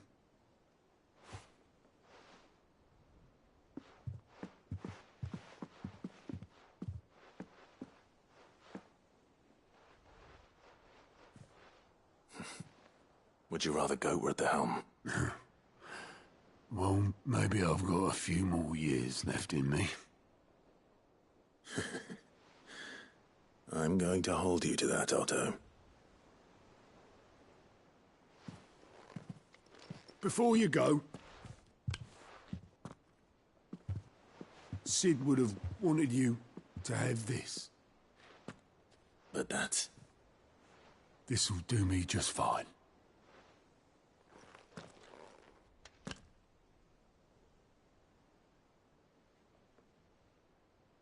Thanks for the ray of sunshine. I'll see if I can't pay you back. Already have.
I see the Dalmex lag behind Rosaria when it comes to bridge building.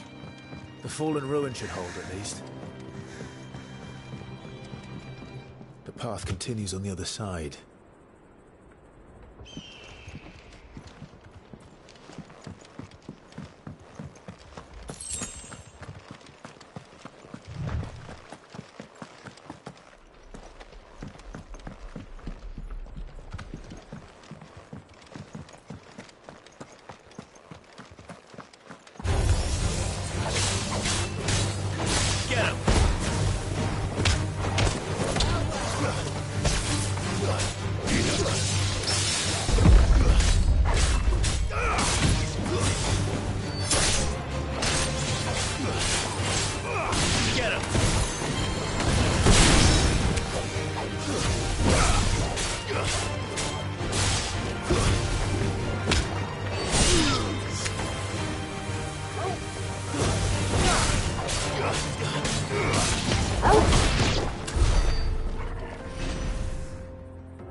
So this is Zemeckis. The land of the gods. It's even more impressive than I imagined. I remember being captivated by the story as a child. Long, long ago, man was overcome by avarice and challenged the gods in a bid to win their power. The final battle took place here, at these falls. Or so the legend goes. If anyone ever manages to plumb those depths, perhaps we'll learn if there's any truth to the tale.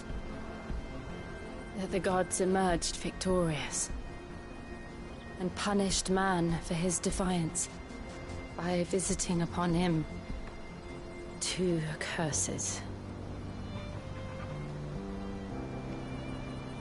Dominance and bearers. To tell the truth, I always thought it strange that the dominant and their icons were deemed a curse. Back home, the dominant inherited the throne. They were admired and exalted, not spurned. Whenever I got to that part of the story, I always assumed there must be something I'd misunderstood. You had a lot of storybooks, didn't you? In your room, I mean. When we were young. The old legends were always my favorites. Epic battles between gods and men. Father encouraged me to read as much as I could. He thought it good for my education. You really were a boy like any other, weren't you?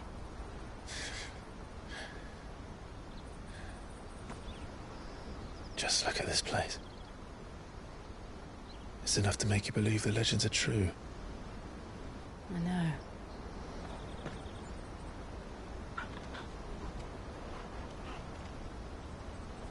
We're not far from Boklad. The road will be busier up ahead. And we'll have to keep our wits about us.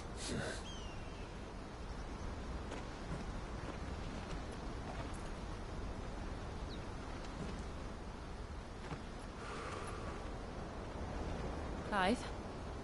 Something wrong? Nothing.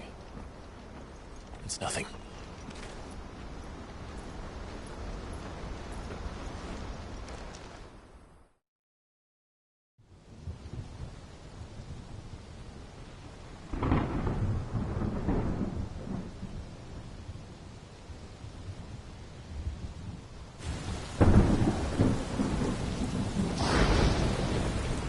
I see the reports are true, Father. You have surrendered the throne to Olivier. I have. Emperor Olivier shall rebuild the Holy Empire of Sambrec.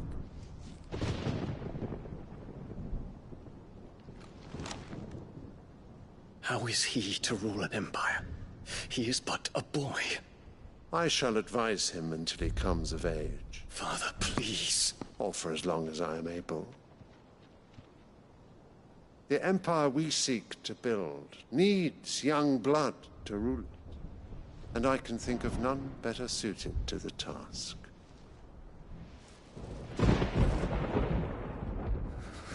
There is other news, Dion. Hugo Kupka is dead, and Drake's Fang destroyed. The pillars of the Republic have fallen. Ere long, the Imperial banner shall fly over every city in Storm. And then Valisthea. All shall bow before their Emperor. Father, these are the words of a tyrant. They are the words of a god. The Emperor whom I gladly serve. Great Grieger, made flesh.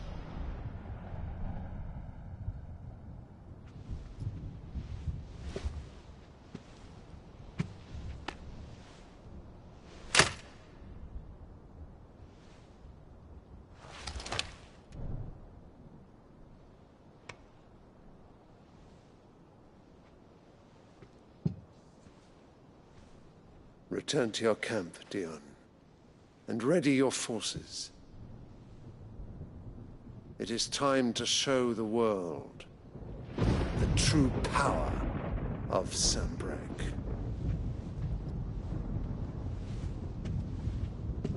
Father. I find you much changed.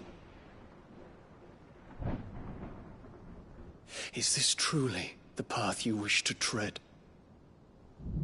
Or are these the ambitions of another? Of Ultima, perhaps? What nonsense is this? I speak my mind, and my mind only. Though I do owe Annabella thanks for reminding me of certain truths regarding the nature of nations, of rulers, and of the divine. You would trust the words of this traitress? She betrayed her country. She slew her husband. You have ever been an invaluable servant to Sambrec, Prince Dion. I trust you will continue to serve your Emperor in the wars to come. The canker! Silence! Insolent wretch! You will bend the knee. All else is heresy. Sire, forgive me. This audience is over. Come, your Radiance. The Rowena Syndicate awaits your pleasure. Oh, not another meeting with silly old men. They're so boring. I'm hungry, Father. Can't we have luncheon instead?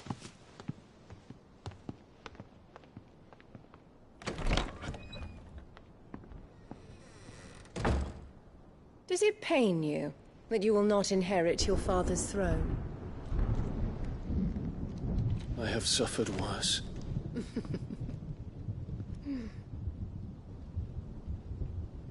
Count your blessings, Dion. For a base-born child to be chosen by Bahamut is miracle enough. You have risen high on his wings, but you shall rise no higher, lest your impure blood stain the throne.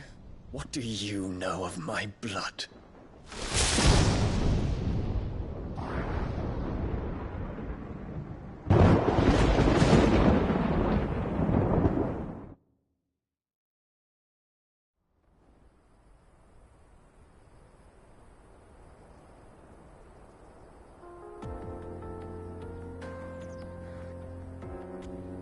The Boklab markets are to the north. We just need to hug the coast.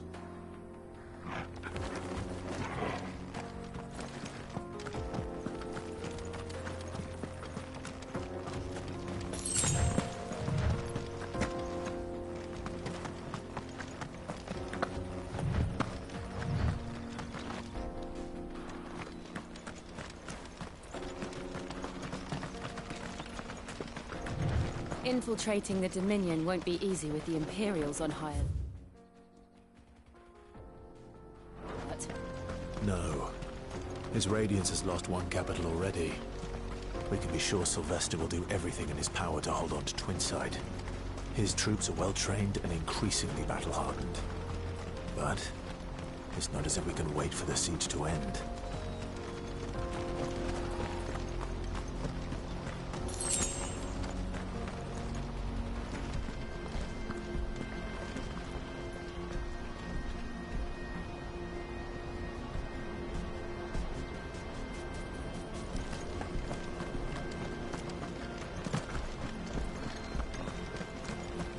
Not much further to Baghdad now. Good.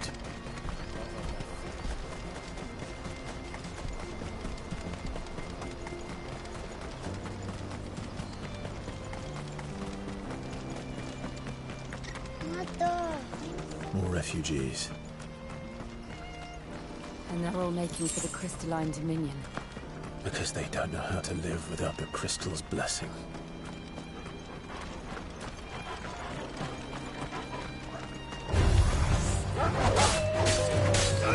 Get him!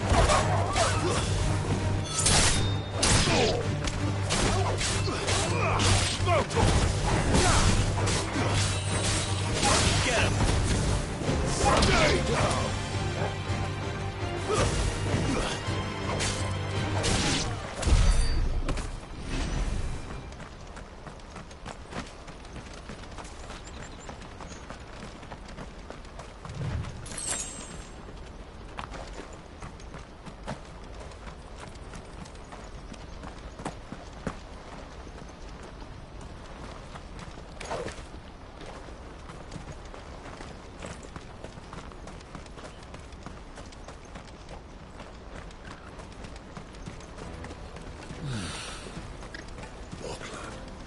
There are no crystals here. This is where we're supposed to meet Goots, isn't it? That's right. He said he'd wait for us here after replenishing his supplies. I dare say he'll have finished by now.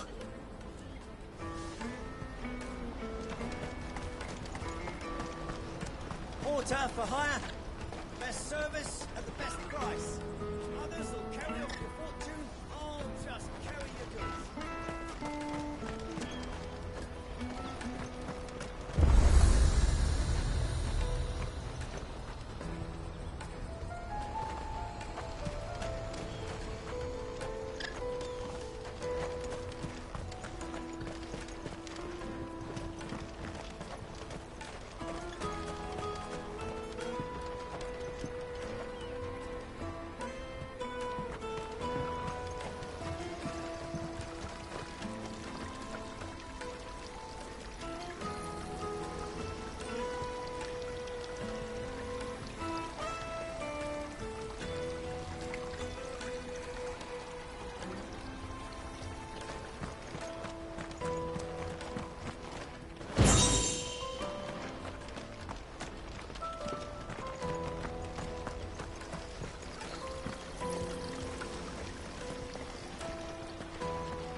If our new arrivals had brought any coin with them, we'd be rich.